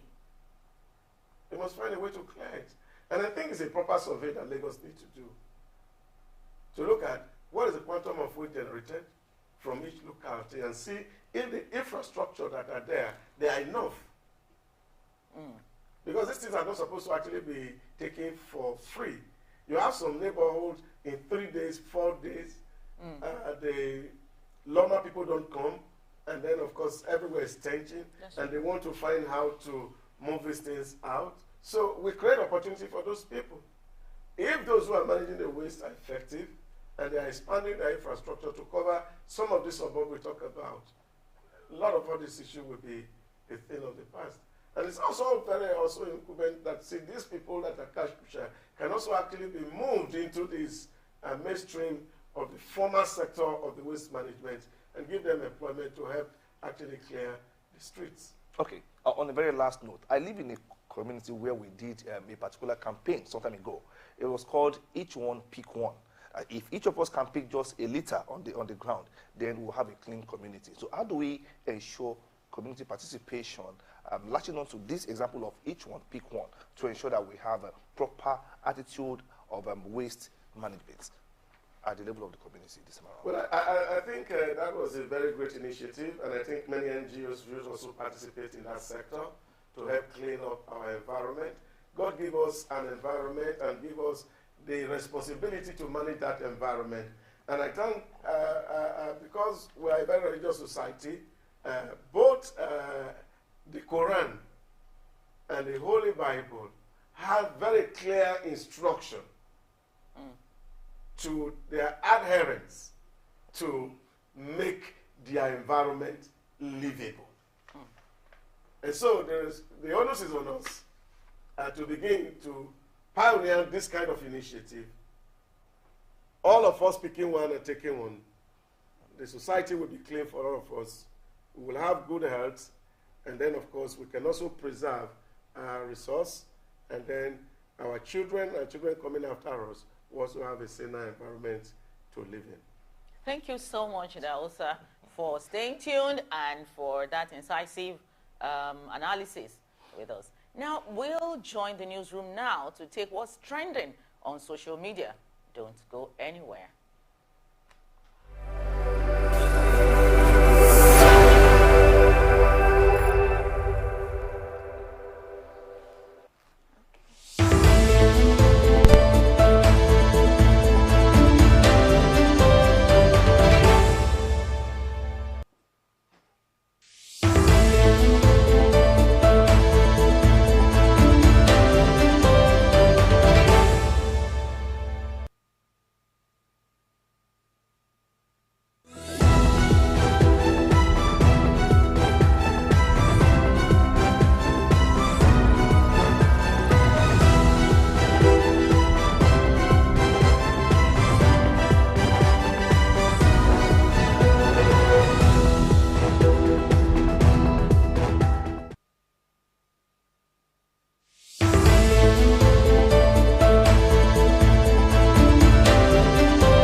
Welcome to the daily dose of your refreshing updates. This is Social Media Feeds, and I am Olaoluwa with the News Lady. I bring you trending topics and conversations from the online social platforms.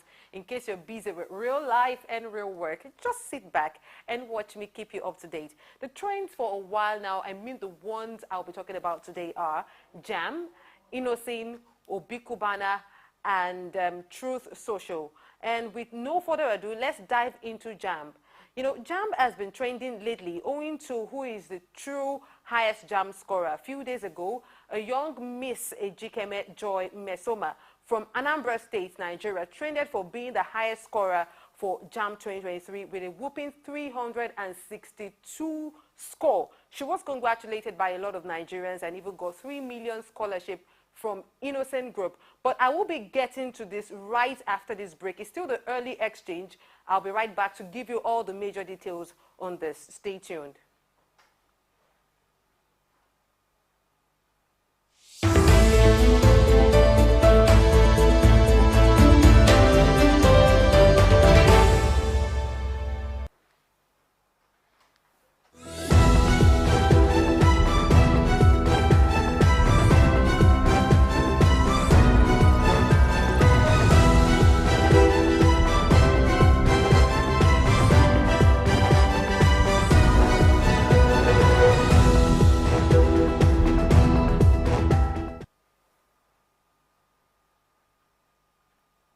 Welcome back to the social media feeds on Early Exchange. Once again, I am Olaoluwa, and I just give you a lineup of the recent trends on the social space. One of them I mentioned is Jam, and I mentioned that there has been a conversation online on who is really the highest scorer in the last completed, Joint Administration Matriculation Board examination. But barely hours after the celebration, a report surfaced that the supposed score given to the lady I mentioned from Anambra State was fake. It was allegedly discovered that the Anambra State government of its top officials called through to JAMB to confirm a claim of 362 score, which was supposed to be highest. I mean, Miss Ejikeme Joy Mesoma.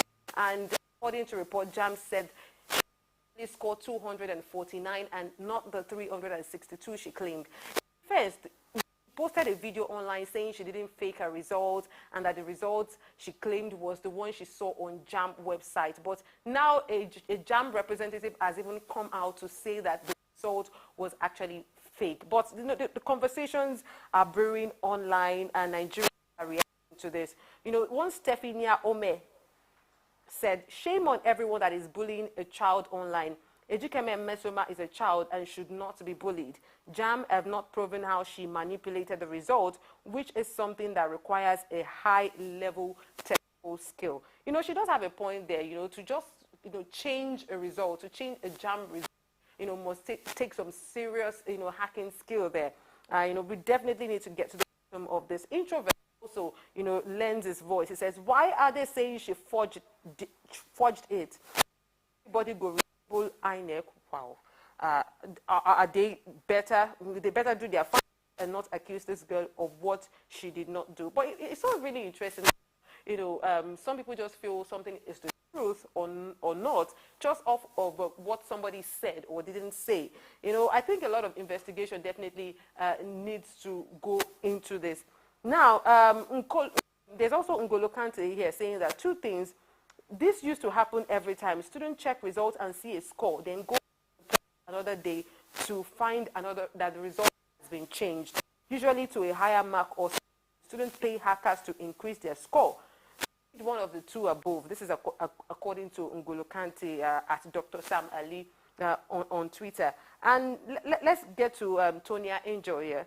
Now, Tonya Angel says, "Please, a very good lawyer should be contacted. This shouldn't slide. Enough is enough." And Daniel Atebe Joseph said, "This is just too sad at all levels. Like, how does forging even works when results are printed directly from the UTME site? What exactly will be the motive of this young, brilliant girl to forge her own results? Some of these are institutions." Shah and Deborah Tolukola Gen Z says, "I'll tell you what happened. There was no high-level skill, plus this is not the first time someone manipulated results and was called out by JAMB. In 2021, a certain Chinedu John presented a UTME result to his father, claiming he scored 380, and he went ahead to apply for medicine." Another comment coming in right now. Sam Maddox says, "If she did it, then she deserved all that she has gotten." The runner-up is also from Anambra State and was denied a rightful place. JAMB must go through all the details and prevent something like this from happening again. I definitely agree with the people saying that we need to see the evidence. Someone needs to come out and talk to us on how exactly did this happen. So the girl had claimed that she went to the result to the portal and saw a result, and she went again and saw something different. But then, if she actually really forged this result, can someone take us through the process? How did she really do it? And so that people will just be cleared, and this conversation can really die down. For a while there, seeing a young girl from Anambra State, scoring the highest mark in JAMB, it gladdened my heart. Only for all of this to happen. But we were told that the person with the actual JAMB certified highest score is also from Anambra State, a girl also. Well, congratulations to her. Anyways, hopefully we'll find time to really celebrate her as and when due. But let's get back to the second trend here, which is Innocent, and it is related, of course, to the first trend. Let's recall that Innocent Group awarded Miss Ejikeme a 3 million naira scholarship for the supposed outstanding performance. After the forgery story circulated, they released a statement saying that the celebrated candidate Ejikeme doesn't have brain or capacity to manipulate a result as alleged by Nigerian exam body JAMB. They also said the 3 million naira scholarship remains until their investigation provides otherwise. But we need to get back to the tweets to also know what Nigerians are saying about this. Don't forget that this is social media feeds on the Early Exchange, and this is what we do every morning. So we'll get to the tweet on Innocent. This is what Nigerians are saying. Queen Nonso says, that's why both ants and insects wants to break cooking record. Some Nigerians don't know when to stop or channel their energy to something better than unnecessary competitions. And, that's what she is saying over there. Let's get to this one. So Abinigua says, it's actually good. Competition is healthy. It's not unnecessary competition, actually. It's just laziness and propensity to take quick shortcuts. We want someone else to prove a concept to us, which isn't bad in itself. It's just there is no addition to the next person, to what the next person will do. And Victor Onwuna says, it's human nature. It's not necessarily a bad thing. You know, people are talking about, for people who believe that the girl actually forged the results as alleged, so people are really saying all kinds of things and how, talking about how some people generally, because I don't believe this is an exclusive behavior to Nigerians. They're just fraudulent people all over the world, and we just have to really condemn that act. Now, let's get to the Urobo guy. There were dozens of beaters before this. So, but one thing I do know for sure is that another businessman and social media sensation called Bitcoin Lord, according to reports we've been told, has decided to award an amount of money in scholarship to this said girl, irrespective of what happens. A good number of people from Igbo extraction are rallying around her. Fortunately for her, people are standing up for her. It's good to see Nigerians act this way. Sometimes when it looks as if things are going bad for one of us, they just really stand by you. But I just really want JAMB to get to the bottom of this. In the end, we might not, things might even take a totally different turn. It's always very important to get to the bottom of things. But let's get to the next trend now, away from JAMB. What I'm about to say now is the story of how Nigerian businessman Obi Kubana got more attention than usual on Twitter lately after netizens used him to make a point by a Twitter user. A certain Obina tweeted, so many persons today entered into bitters production and manufacturing just because Obi Kubana did it. We too like unnecessary competition in this country. And remember how this came up after some other Nigerian chef picked interest in breaking cooking record. That's Hilda Bassi. I particularly like this story because it sort of speaks to business startup choices and also that bandwagon tendencies. Let's check out the comments and see if Trips agree to what Obina said or not. Remember some of the tweets I read out earlier? I think they are kind of linked to this particular conversation about how, once Nigerians see that you've started a thing, they just all want to do it. But is this a behavior that is exclusive to Nigerians alone? I think, that's why we have the word copycats. People want to copy good things. Some people need that extra push. They need someone to start something, someone to trail the blaze before they finally get into it. But it also pays being that trailblazer. For a good number of people that have been the first to do something, there's been that massive reward from people and the universe for them. Let me go through some tweets here and check out what we have, check out more tweets in that direction. Definitely talking about Obi Kubana here. As I mentioned earlier, Dara Ikenan Zimora says it's not unnecessary competition actually, it's just laziness and propensity to take quick shortcut. We want someone else to prove a concept to us, which isn't bad in itself, it's just there is no addition, so the next person will take it, just blatantly copying. In journalism, it's called, plagiarism. Well, that is what it's called there. But then, let me see if I can squeeze in one more tweet here. Okay, that's on the Obi Kubana story. What more are Nigerians saying on this? Victor Omuna says, it's human nature, it's not necessarily a bad thing. Just I mentioned, when people see good things, they just want to imitate it, and a good number of us now are standing on the shoulders of our elders. They've seen something from afar, then we just follow suit in their step. Let's get to another trend.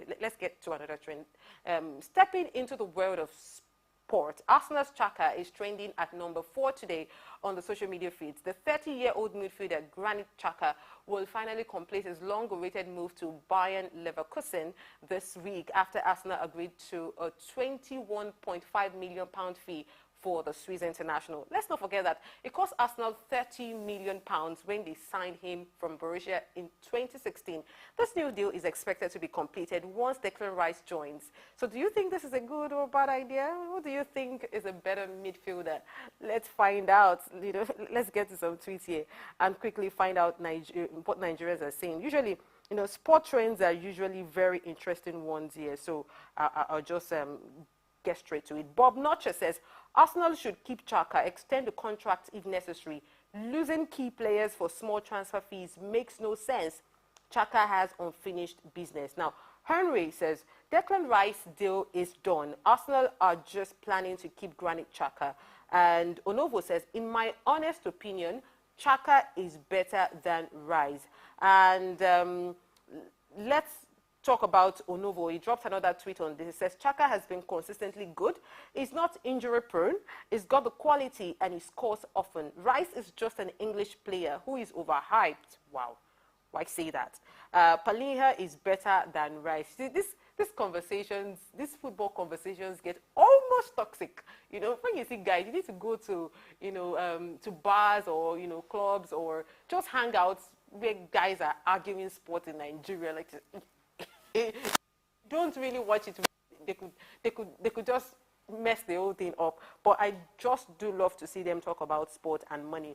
Now, the last on the list of trending topics on social media feeds is Truth Social. You're wondering what Truth Social is. It's an alternative tech social media platform created by Trump Media and Technology Group, an American media and technology company founded in October 2021 by former U.S. President Donald Trump. A lot of Twitter users are creating accounts on Truth Social, and this happened increasingly after the limitation on the Twitter app. I told you, I gave you that tea yesterday. Yes or yes? Yes, of course. In case you missed it, check out the previously episode on our YouTube page, Souk News. Anyway, let's see what the conversation on Truth Social is. Are Nigerians also coming on board? What are people talking about? Chude Namdi Esquire says, instead of going to this Truth Social, in quote, everyone is talking about why don't we use this opportunity to launch our own application? The owner of this Truth Social can wake up one day and mess with the app just like Twitter. Are we not tired of the West having control of all the media? Is there not a point there, Is there not a point there? I think we should give that, some more thought. Now, Divine says, on Truth Social, if what you posted was a lie, it will be deleted. I can't even lie in peace. Stop it, Divine. Now, name cannot be blank. That's the name of this account. It says, I just tried Truth Social and my people, please, let's beg Elon, please. Oh, you want to stay on Twitter now? I thought you were looking for an alternative. Is the social media space really that monopolized? People feel like, but there are a good number of social platforms that people are not even exploring. Plus, we can also create ours. We have the population in Nigeria, over 200 million people, thereabout. We have the population to drive this thing. Some applications have been on for years, and they don't even have 200 million users. So I think that's a take-home there. But let me try to squeeze in some more contribution here. I am to West Coast says, I just downloaded Truth Social because why not? Since Twitter has view limits now. Aha, of course, that's the power of capitalism. That's the power of when there's competition. Once you don't like one thing, you move on to the other one. Whatever it is you meet there, you either take it or you leave it. Well, that ends the social feeds for today. Don't forget to follow us on our social media platforms. And remember to share love and light always. Don't let anyone, not even anything, stop you from having an amazing day. I am Ola Oluwawe. Catch you later.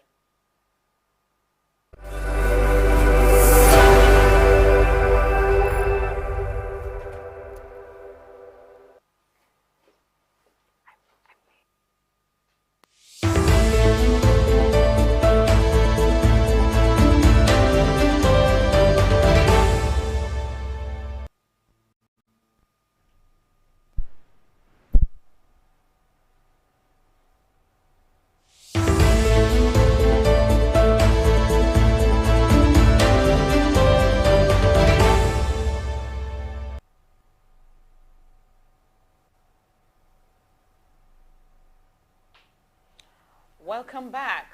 In the studio with us today is Mr. Remi Adekola.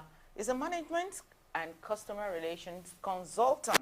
Mr. Adekola was at a time responsible for the Directorate of Finance and Administration of the Nigeria Civil Aviation Authority, and he has been in charge of human resources, corporate affairs, and service delivery of the same agency. He's in here in the studio with us.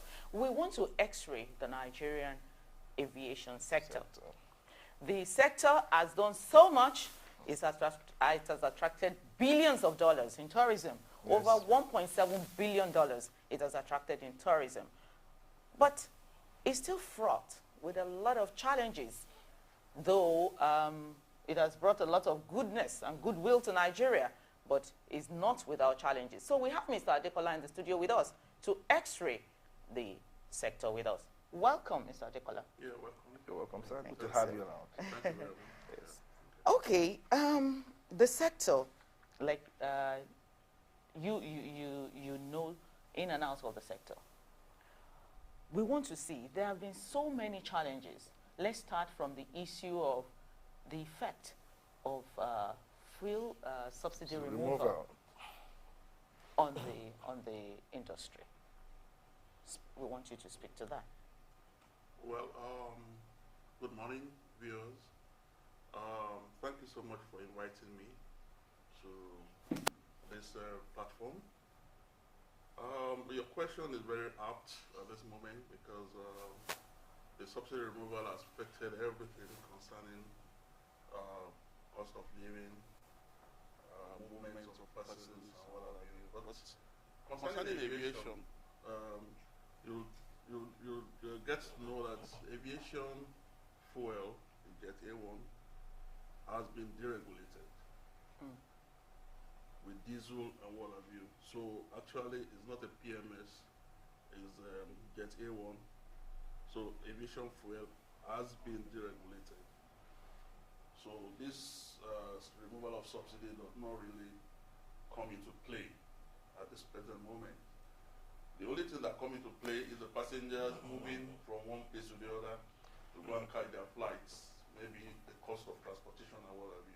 Okay. But when it comes to aviation fuel, Jet A1, it has been deregulated. But at the time it was about 170, now it's over 700?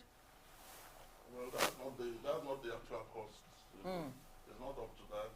Okay. But you know, the fuel depots and what have you, they import these things. So it's not as if we refine them here.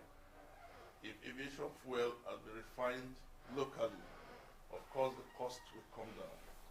But the international vagaries, international market forces, it's determining the cost of aviation fuel like any other thing that we import into the country.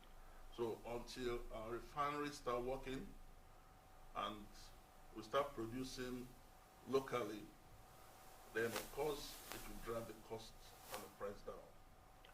Okay, I just like to find out. Yes, I know that, like you said, the Jet A1 has been, deregulated long before the PMS deregulation. How has this affected traveling, air travel?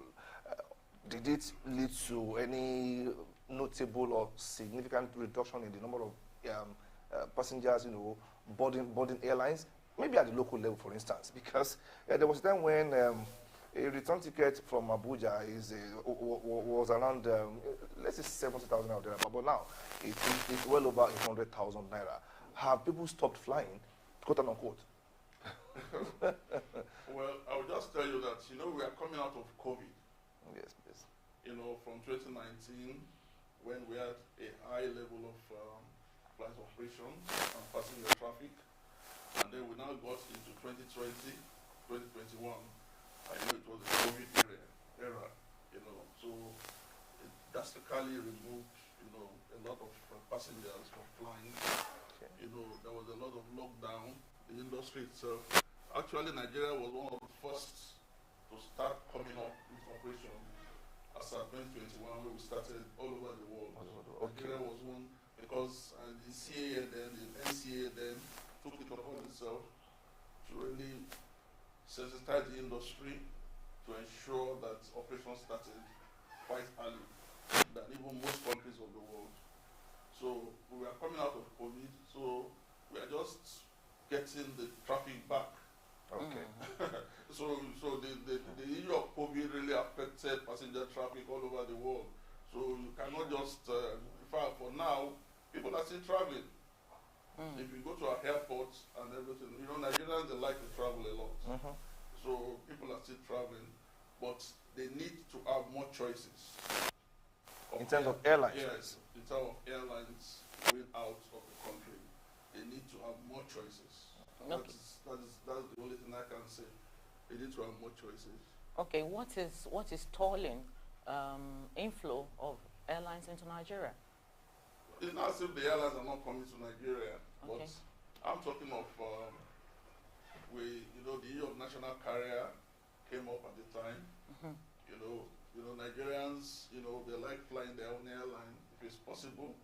With the collapse of Nigeria Airways, because it was run as a government entity, and the previous government made an effort to come out with a national carrier, but we all know how it ended. But we will talk about that one later. Yeah, I think we should talk about it now. There's so much talk about this Air Nigeria. Some say it's a scam, and some say it's not. What's your position? Air Nigeria, scam or real? Well, I'm part of the industry. Okay. I will not categorically talk about the scam, fraud, or thereabout. Okay. But all I will just say is that, in setting up an airline, there are processes. All right. And all those stages have to be followed to the latter. Aviation is the most regulated industry in the world. Obviously. So all those processes have to be followed. For one reason or the other, well, the former minister, honorable minister, he gave an interview and he talked about that it was not actually a launch, but a sort of unveiling. Okay. But a lot of people felt that when they saw an aircraft with the livery of Nigeria Air, their own assumption was that operation could start. How are we going to buy the tickets? But the honorable minister, the former minister, honorable minister, he said actually it was not a launch. But Nigerians are very curious. Even people went to the extent of getting the call sign number of the aircraft. That it was an Ethiopia Airline aircraft that was painted in Nigerian colors and what have you. And the issue of the fact that the aircraft went back to base, and there was a water cannon. Water cannon is when the fire service, when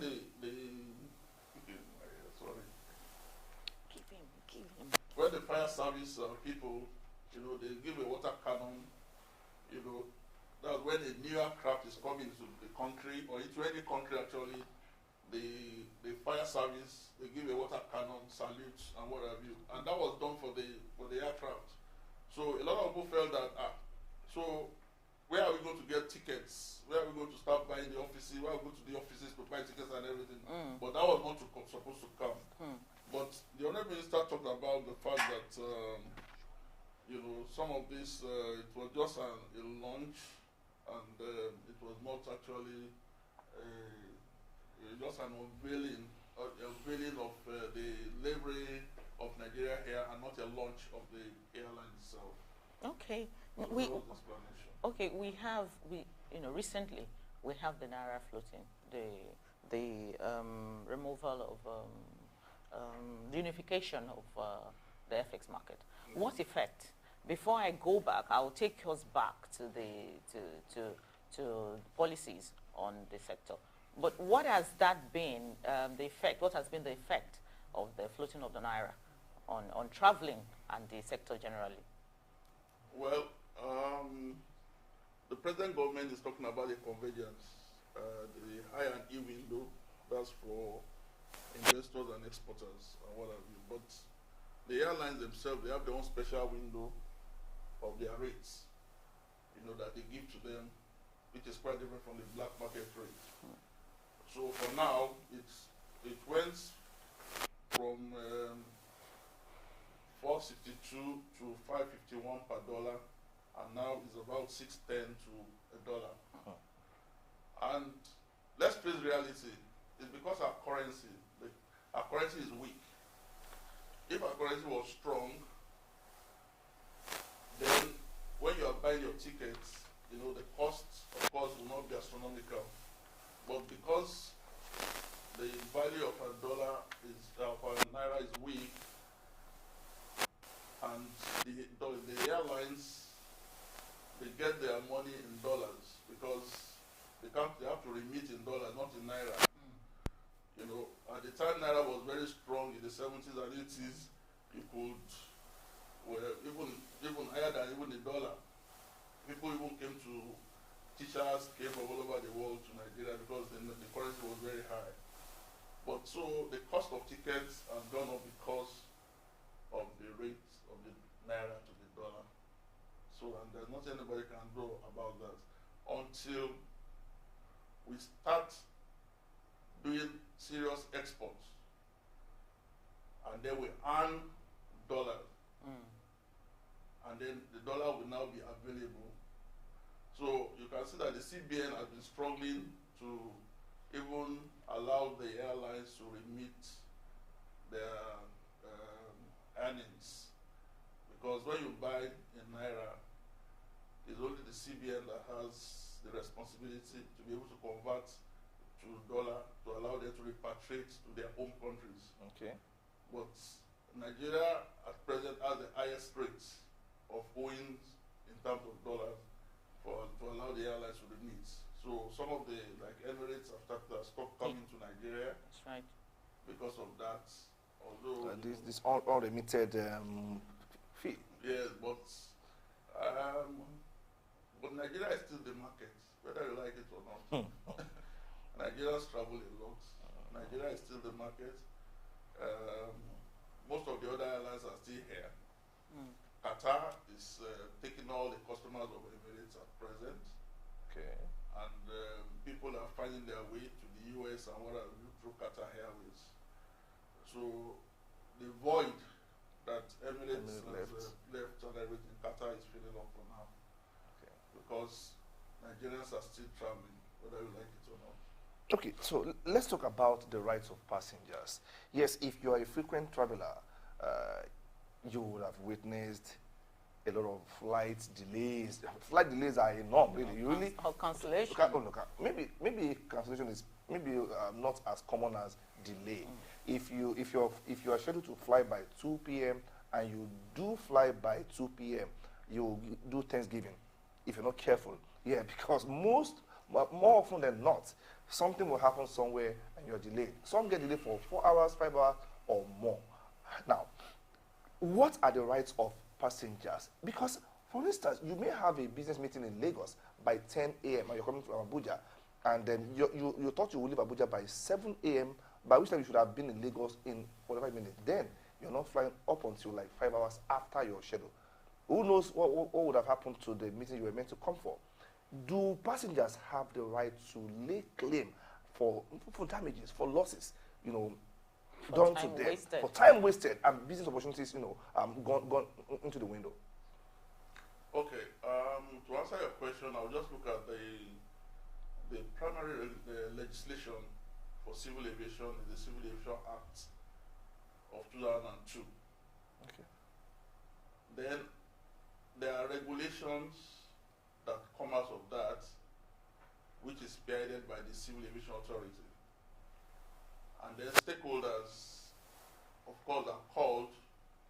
The stakeholders include the airlines, even passengers and what have you, they're supposed to be there. Stakeholders in aviation are called and they agree on regulations. So in terms of consumer protection, the regulation that guides it is the Nigerian Civil Aviation Regulation 2012, Volume 2, Part 19. So it talks about no-show, overbooking, denied boarding, delayed scheduled flights, cancelled flights, and what have you. And we are talking of passenger rights.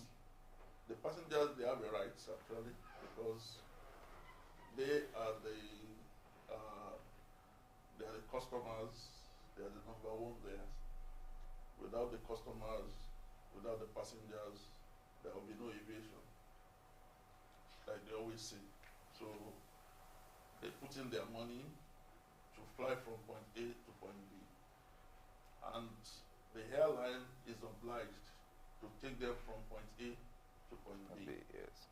But aviation is such an interesting field that there are acts of God that can come in, Yeah, definitely.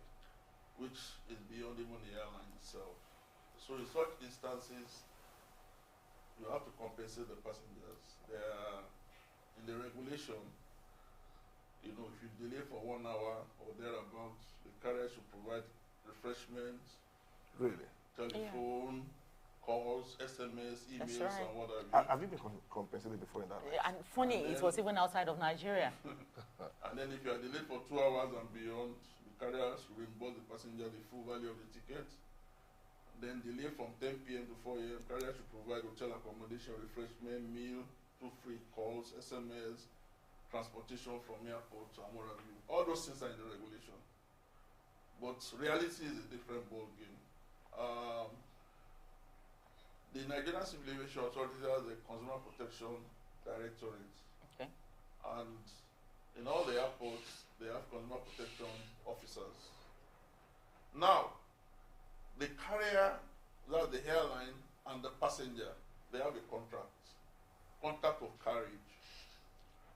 And all those things are specified in the, even the tickets or whatever is there, your rights and what have you. Now, like I said, the airline is supposed to take you from point A to point B. Now, if there's a problem, your first point of call is the airline. The airline, they have customer service relation officers, even in the airline itself. So they are supposed to attend to your problem.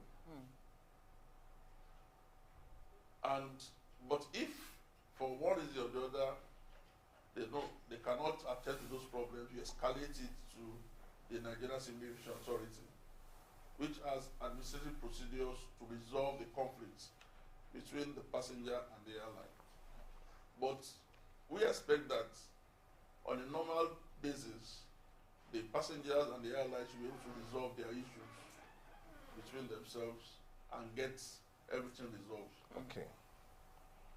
But if we have the acts of God, for example, weather and what have you, the airline will call operational reasons that they will not go. Okay. Because there is no bus stop in the air. So thank God to give all this. Okay. You know, particular, there seems to be, is it that the consumers or customers, they don't know about these rights, or that they don't know how to claim the rights? Because I've not heard much of the claiming, particularly in Nigeria. There was a time I was in Paris and my flight was delayed some years back. And we were business class passengers. We were many. They provided everything but accommodation because it wasn't overnight. Everything plus call cards for us. Is it that Nigerians don't know about the rights, or nobody's telling them how can they even claim these rights? Okay. That's where the Nigerian Civil Aviation Authority comes into play. They need more advocacy in order to get the passengers to know their rights. I don't think there's enough advocacy going on. You know, because actually, NCA will be concentrating more on safety and security. And then consumer protection is something that's, you know, is very, very important now. And I know there's an African Airline Passenger Rights Association. I think such association should come in so that the passengers themselves will have their own association that can fight for their rights. Because NCA is a regulator. Okay. Are you getting my point now? And of course, NCA would like to balance between the airline and the passenger to resolve issues and everything. And the airline will look at NCA that, NCA, don't regulate us out of business. I hope you're getting my point. I do. So NCA will look at both ways as a regulator. Although they sanction the airlines, no doubt, but I believe that the passengers themselves, like is done in Europe and in the US, they should have their own association to fight for their rights. So with that, they will be able to get most of their. But some passengers, they actually don't complain. I don't know. Maybe they believe that maybe nothing will be done. But there should be more advocacy, because people just believe that, okay, if my flight is delayed and everything, let me just manage and everything. And then the airline themselves, they have to have interlining facilities, so that once an airline, if an airline or an aircraft has a snag, you can go on another airline, and then there will be no disruption in your business, in your travel. So if they have interlining and agreements and what have you, I think that should go a long way to resolve some of those snags. All right. So, let me just ask this.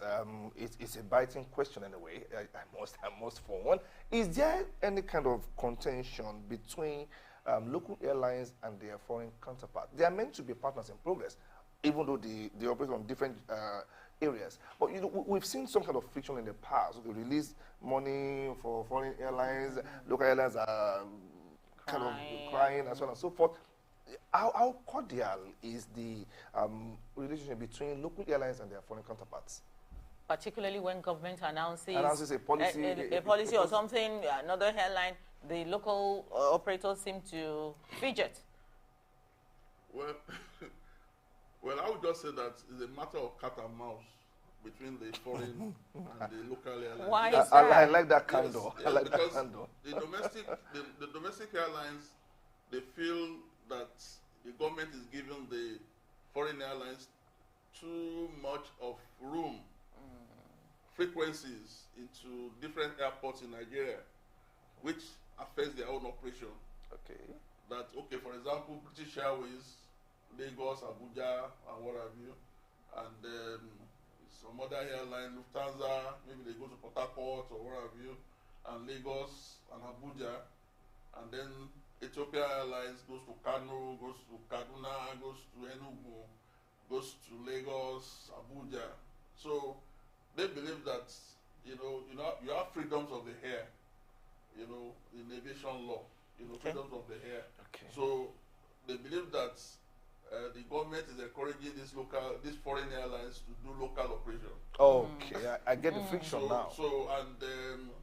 But I believe that it's a matter of competition. Because the model of the local airlines, are different from the international airlines. Because most of the international airlines, for example, Emirates and the rest, they are government-backed. Ethiopia Airlines too is government-backed. In fact, Ethiopia Airlines is the mainstay of the economy of Ethiopia. Okay.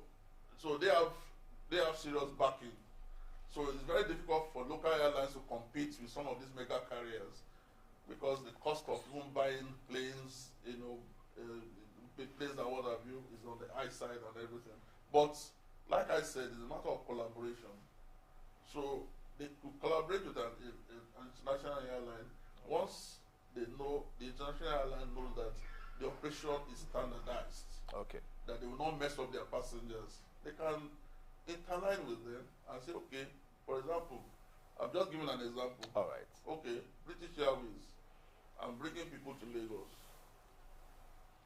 Okay. Any of the local, I don't want to mention any of the local airlines, so that I don't see myself. You take the passengers to Abuja or to Port Harcourt or to Enugu. So once you buy your tickets in London, for example, you know you are going to Enugu. So you don't have to, and then even the facilitation is another problem, because facilitating through the international, you have to come outside And, you know, it's not done in countries abroad. You know, it's the same terminal. You interline in the same terminal. It's so easy. They tried it with Virgin Nigeria at the time, before Branson took everything back. You know, they moved them to international, international terminal. And so for their local operation, everything was there. So it was very easy for any passenger that comes from London. That's right. You can have bought for Enugu or Kano from this same terminal and what have you. So we need such, you know, and terminals have to be friendly, passenger friendly. Okay, on a final note, I'm particular about security issues at our airports, local airports. For instance, there was once last year, I think, Kaduna, there was an attack in Kaduna, airport, and that resulted. I remember Azman Airline had to suspend its operations for a few days, and then sometime also we had unidentified human remains at the Muritala Mohammed International. How do we stem insecurity? Because that is very key at our airports. Well, security is under PAN, the Federal Airports Authority of Nigeria. And I know, we are talking of safety and security. Those are key in aviation. That's right. Some of those cases are isolated cases anyway. So it's not something that is a regular occurrence in our airport. Because the airport is a security area. And, but we have stowaways and what have you that go on aircrafts and what have you. But all those things have diminished in the present. Okay. Because there's more security in the airports now. We're not hearing some of those things again. So I think the airports are more secure now. And although there's still more to do, but we thank God for His mercies. Okay. We'd like to say a very big thank you to you, Mr. Remy, for being part of the show today, and I'm sure people are more enlightened. If you forget everything, don't forget that you have rights as a passenger. Please, for every 1 hour delay, you call for refreshments. And I think that would be good to the hearing for Nigerians, Okay, so we are still on the show, Early Exchange on Soup News. We'll take a short break now, and when we're back, we'll come for the last lap of the journey. Don't go anywhere, please. Thank you.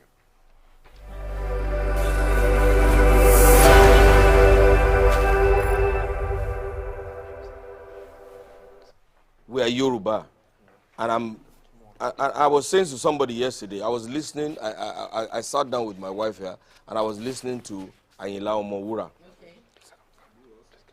And when you listen to the language, you will be amazed what he's saying.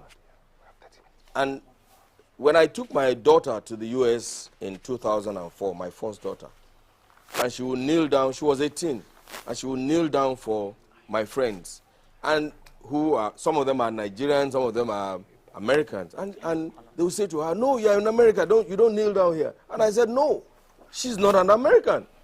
She's a Nigerian Yoruba girl, and therefore she must display that culture, irrespective of where she is.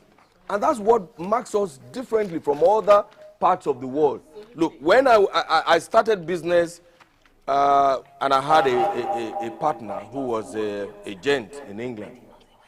And when he comes, he used to stay in Sheraton Hotel when he comes visiting. But we will make sure he comes to my house. And my children were 3, 4, 5, 7 years old then. They would kneel down for him. And they would say, oh, this is what I love about your culture. And he says, we lost it in England. The only place where we still maintain a modicum of that culture is in the palace. So it's something we should be very proud of. Greetings is special in Yoruba land. And that's why people talk about the way we greet in Yoruba. Ekaro, Ekason, Ekale. Yoruba is probably the only culture where you have different greetings from different occasions. When your children arrive from school, it is Eku Guru. If you lose somebody, or Eku Afujuba, if you lose somebody in the family, it's Eku Arafera Ku. Ojo Ajino Sira. So these are things that are very unique to our culture. And We must preserve that culture.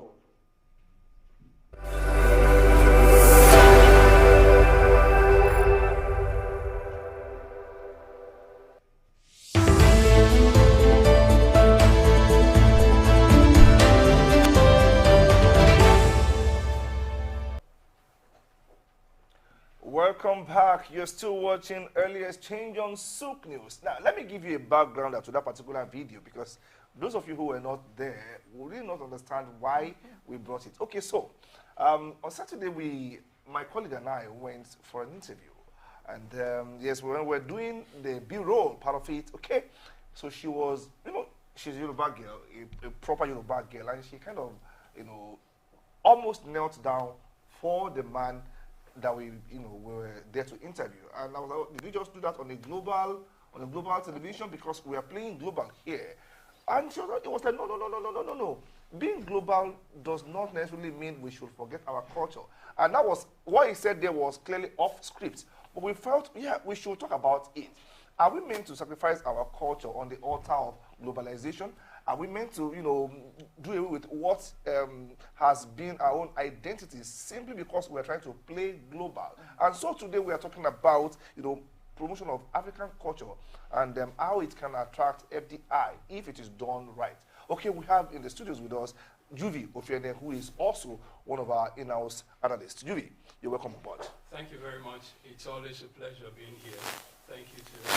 A very good morning to you. You're welcome. So it was a funny scenario, but we felt it was serious enough to bring it on air.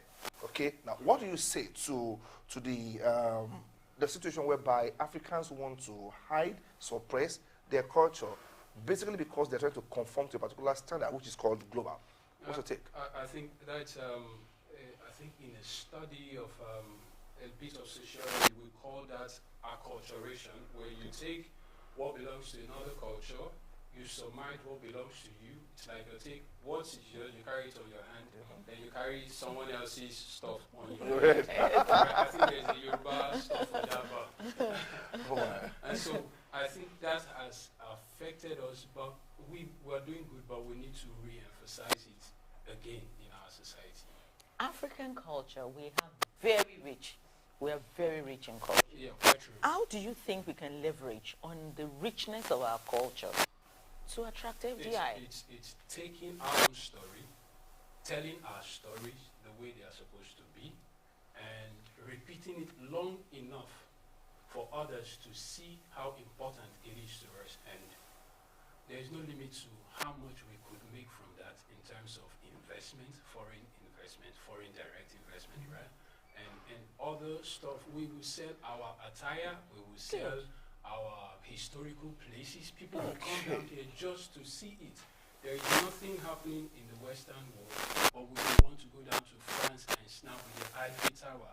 But you wouldn't do the same with Olumorok, who is closer to where you stay. And so what could be responsible for that? It is still somewhere here until we come home. The old Pan-Africanism, the African Americans leaving the United States, coming down to Africa and saying we can work out our own stuff, tell our own stories, and let others borrow from it. No, I think that basically goes in line with what they say, that a prophet is without honor in his own town. Because when they are home too, they don't go to Eiffel Tower every time to take pictures.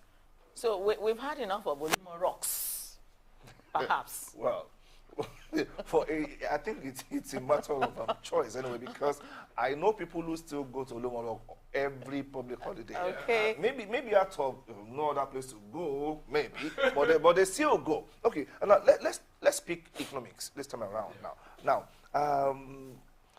in what way do you think, because culture plays to tourism, you really can't separate culture from tourism, so to speak. And Africa has a rich culture, like you just said, and diverse culture. So now, what aspects of the African culture do you think can, be promoted to appeal to, foreign investors to show up revenue? What aspects? Every aspect of our culture, from the way we name our kids to how we do our christening to the just concluded Uju Dioba, is something we could tell the story differently that would,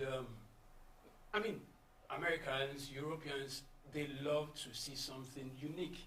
And if we tell our stories well, whether it is from Oshun, whether it's from the Arugungu Fish Festival, whether it's the one in the East, whatever, if we can tell our story and we place importance on it, and we're deliberate about selling our own thing for us, by us, until we are deliberate about it.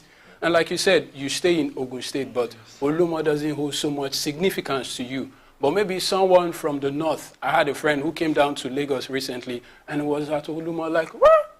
Olumo is not that far from my place, but man, I don't want to go to Olumo. You know, it's the importance we play. And until we place importance on what we've got, others will not see it well enough. Because if Ghana is making so much from it, yes. I mean, people are visiting Ghana. Why are they not visiting Nigeria? And also, as much as we want foreign direct investment, we must also be able to deal with the issue of insecurity. Because it's very easy. I could take you to Akwa Ibom to enjoy the scenery and all that, but for fear, you would majorly not want to come. If we could deal with that, we've got rich and diverse culture compared to Ghana, compared to Kenya. But on a very good day, maybe Samuel L. Jackson will go down to Ghana rather than come to Nigeria. Okay, we're Africans. We're proud to be Africans.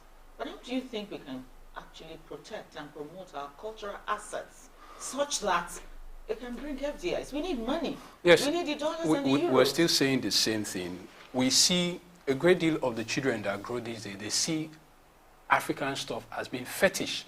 And I mean fetish, yes, backward. We see our own stuff as backward. We see our food as not really being civilized. How do I eat food with your bare hand and not cutlery? Every aspect of our life is part of the culture. Your culture is the totality of what makes you, your religion. All right? So you're going to Osun State to see the Osun Festival. People see it as, especially even us that stay in so-called urban areas, we still see it as being backward and fetish. Like, how do I go to this water? What do we do there? But an average American will be wow, like, wow, the water is warm and all that. And they place so much importance, but we have not been able to promote it. We don't wear our own attire. We don't wear the, what is it called, the adire anymore. We don't do our stuff. There's still a bit relics. We still have relics in Plateau and all that, but it's not as, we are not pushing it well enough. On a very good day, the Americans will always, I don't know if you've noticed it, the Russians are always villains in American movies. Yes. It's just something they played over the years, say from 1944 till date. You will see a Russian as a mafia. You will see as an American man trying to save the world. So why not we speak our own language? We teach subjects in our own language. It's part of our culture. I mean, there's still school of thought that say, probably if we teach sciences in, what's it called, in African language, in Yoruba, Igbo, people would understand better because the Chinese have done that, the Japanese have done that, other people have done that, and it's successful. Why are we not looking into that, promoting this stuff, sending it out there? Nigerians in diaspora could learn their own language. Otherwise, because I find people, their kids still come home and speak English. Like, I don't speak English in my home. I don't with my parents. It's known. You speak Igala. You just wake up and you're like, what do you do? Or you just do that. You say oje for food. I don't speak English at home. But you speak it so well. Yes, but at home, nobody. You've been acculturated. Really, as much as oh my goodness. Okay, now you spoke earlier about security, because we must attract people to our cultural heritage places. Then we must give them some security. Now, that is like speaking to providing an enabling environment for us to attract, FDI and attract foreign attention to our cultural sites. And also local investment. Beyond security, what other measures can we put in place to ensure that we have that enabling environment? There's always the public-private partnership that must always come in. These areas need to be secured enough. I mean, I'm not saying security, but from invaders and people that don't really understand what this thing stands for. And we must keep those festivals coming in probably yearly, or we reduce to 6 months just to make some money and promote stuff. You could have people come act movies around your place. Probably you reduce whatever it is. It's going to promote the venue and also promote your movie. If we were the ones that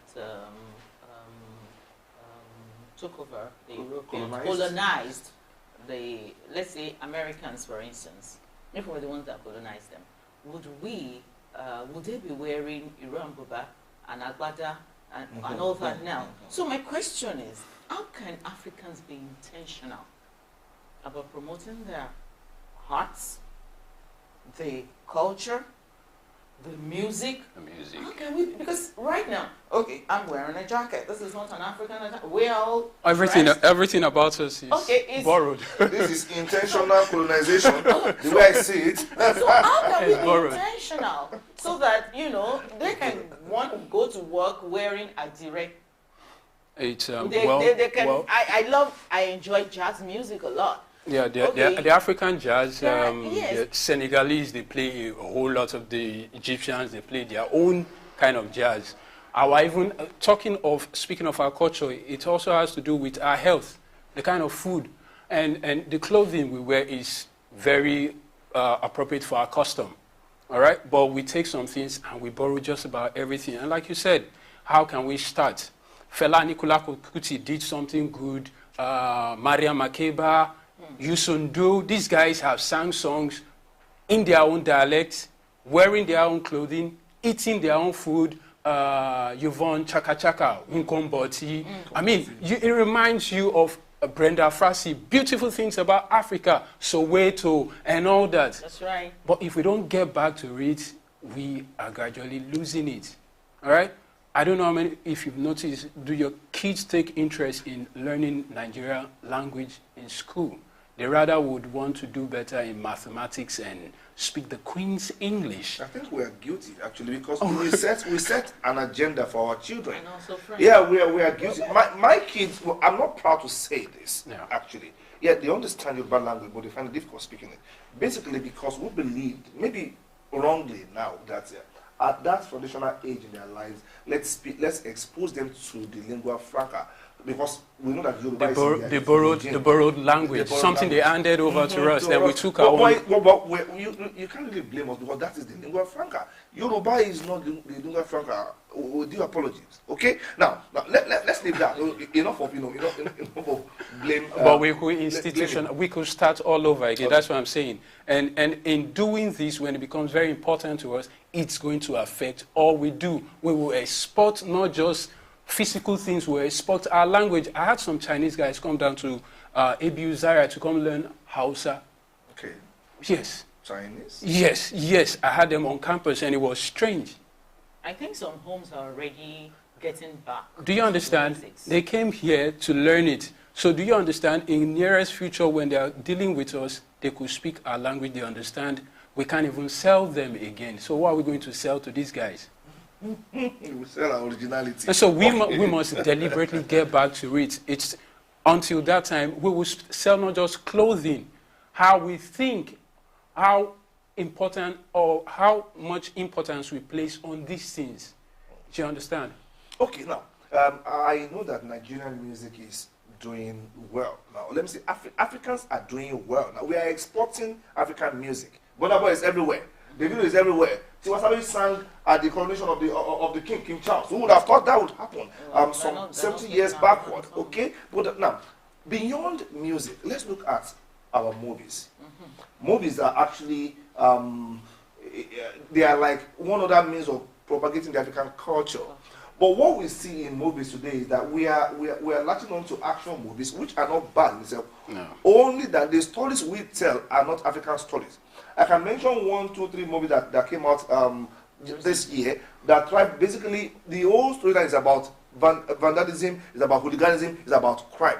Now, crime is not the essence of the African culture, and if we are talking about narratives in the African way, we should go down to the grassroots. Now, how do we ensure that our movies, gain as much acceptance globally as our music is? Because that is also a key part of our culture. I made mention of the US and Russia issue earlier. Yes, in the narratives. And one of the things we must understand is government must wake up and say, it's propaganda. Every nation has got propaganda. You use what you have to create that comparative advantage. Can we tell our stories differently? If government gets intentional about it, like we get intentional about our manifestos and campaigns in electoral season, we'll get serious with this. You invest some money in Nollywood. This percentage, let's tell African stories. I don't sit back to watch Nigerian movies when you're speaking Yoruba and you're speaking English. Like, you can't impress me. You can't. I mean, I'd rather will be watching the old Ajirebi, the Jojoge, the Awuru. I would rather watch that because they tell some proverbs, some deep language anecdotes in our own language, in something I understand, rather than what you want to speak. So you can't even sell that. And so what do we are picking ideas, ideologies that is strange to us. Nigerians don't wake up, Africans don't wake up and want to kill everybody. It is not But that is what we pick ideas that is alien to us and we want to sell to a people. In the interim, it looks like we're making waves. But the truth is, we're not. Compared to what Bollywood is doing, it's a child's play. But until we wake up, government must get serious with it. There are private guys that are doing stuff. Encourage them, push this amount and say, this year we want to sell our stories. We want to paint Nigeria differently. We want to paint our culture differently. Things shouldn't be seen as fetish when you want to eat African meal, dress African, talk African, probably drive Nigeria-made vehicles. Okay, in Nigeria today, I live in Lagos. As you know, we're transmitting live from Lagos right now. Yeah. Okay, there are lots of imported cuisines, let me use that word, around us. How do you think, because even in homes, most of the time, maybe after church or after an event, you see children, they want to run into fast food joints and get chicken and chips and all. How can we be intentional about our cuisine, African cuisine? It's free. African cuisine, you don't need cutleries. You don't have to arrange big spoons here and knives here, and you don't have to know how to hold fork. You use your hand as long as it's clean and washed. But we don't see much of that with our children. How do you think we can bring this culture back, particularly with the youth, to attract FDI for Nigeria? They are here, they are making money. How do you think we can do that? Well, like you said, we must place back our learning. It starts from the home directly. Governments can do so much, but if the homes are not encouraging it, I don't know how many big schools pay teachers, language teachers, as much as they would pay people who teach mathematics and English and sciences. If your kids came home and like, Mom, I did so well in Yoruba, I got A's, but in my mathematics and English, I got C's. Like, what's up with you? Did I send you to school to do all that? My child won't come back and tell me that. You like, for anybody to invest in, we must believe in our culture. From the way we sit to eat, to the way we sleep, to the way we sell our trade. Do you know that when you go to the markets, there is a funny way we sell our wares? We sing our stuff. We do everything in our own particular way. But all of a sudden, we have cast aside all this, which is very important to us, which is what we can sell to the foreign world. If you don't have anything unique about you, there's nothing they are coming in to invest in. That's where we need to start from. Our language should be cherished.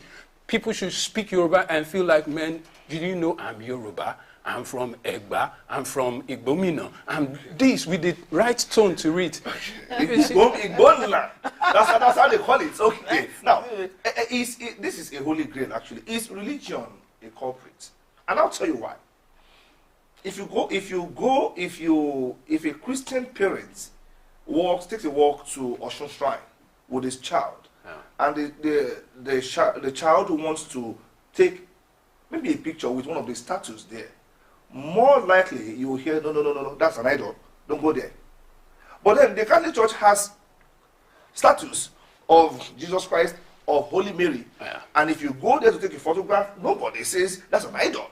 Now, what is the difference between the so-called idol in Osun Shrine and the one standing in front of the Catholic Church? It is color of skin. It is nature of hair. Is religion a culprit in debasing our culture? Well, religion partly. But your voice is low. Religion partly. And it boils down to the individuals. Like you just said, I made mention of acculturation. We took our stuff, they told us everything about us was black, everything about us and dark. In movies, when you see dark, when light goes out, there's going to be something criminal, evil, wicked sin, horror. Horror is dark. So is it entirely wrong to go to my place and snap with maybe the shrine? I don't have problem with that because there is something in my mind that tells me this is subject to the God I worship. But culture, religion helps the mind to open and question things. To what extent is what we do in our traditional religion acceptable? How much of it can we take? How much of it should we let go? I think one of our problems has been we let go everything in its entirety. Then we took the new one. We believe, the Hausas call it Babban Riga. That is the chief of all clothes. So it's not just, that is the chief. So you see an Hausa man, he wears the Babban Riga with his cap to go with it. He believes when he wears his suit, he sees himself as being not complete. Okay. Do you understand? So it comes from the individual understanding. Religion has got no problem. The religion is not a barrier to our culture. As a matter of fact, it's part of it. And as time will persist, traditional religion will still coexist with Christianity and Islam. But a man will make a choice what he regards as religious or righteous and what he will regard as fetish. Yes, we're still talking African culture. Okay, we have the Google Festival. Yeah, definitely. We also have some festivals that women are banned from participating. Oro, you can't see Adoro, for instance. You cannot never see Adoro. Is it a little show? There is one that, I remember when I was in secondary school, there's a particular masquerade. Well, in some cultures, there are masquerade for male and masquerade for females. Where I'm from, there are masquerade for females. You see females go with them. And they are masquerade for male. When they come out, the females know they stay indoors. Okay, and now, oftentimes, most of them are now going into extinction. Does religion, my question is twofold. Okay. What role has religion going to do in killing this culture? Are those cultures actually supposed not to be upheld? Is it the function of religion now? But in the US, we still have Harlequins. In different other countries, they still Halloween, and every other culture still, and they maintain it. Yeah, funnily, in Brazil, you'll find the Yoruba culture being esteemed. Yes. But we are getting, like I said, we are taking foreign stuff, and so you send your kids to university, they come back as medical doctors and lawyers, and they see what you got, where you got your money from, and all that. They see it as backward, so they go into whether it's Islam or atheism or Christianity, and they say they have nothing to do with this. And so we are evolving, but it's affecting what we regard as sacred. So for those who practice, like my grandparents were traditionalists, my parents were Christians, I'm a Christian, my kids might not be, but they have a choice, but a great deal of it, I'm going to work it in them well enough, they might not really take on traditional stuff. Okay. Just one more question for you. Okay. When you start having kids, Yeah. which of these would you have them do? If a religion, Okay. or that? No, be very sincere. it's Christianity. You are part of the program. No. All right. That is the show today. It's been fun having you here. You be okay. That's why I put you on the spot there. No apologies. Okay? Thank you very much. Thank you very much for joining us today. That is the package. My name is Ayo Jimmy. I'll see you tomorrow. My Perhaps when you see me tomorrow, you will see me in African attire. Don't be too sure. I am Bumi Itowu. See you tomorrow.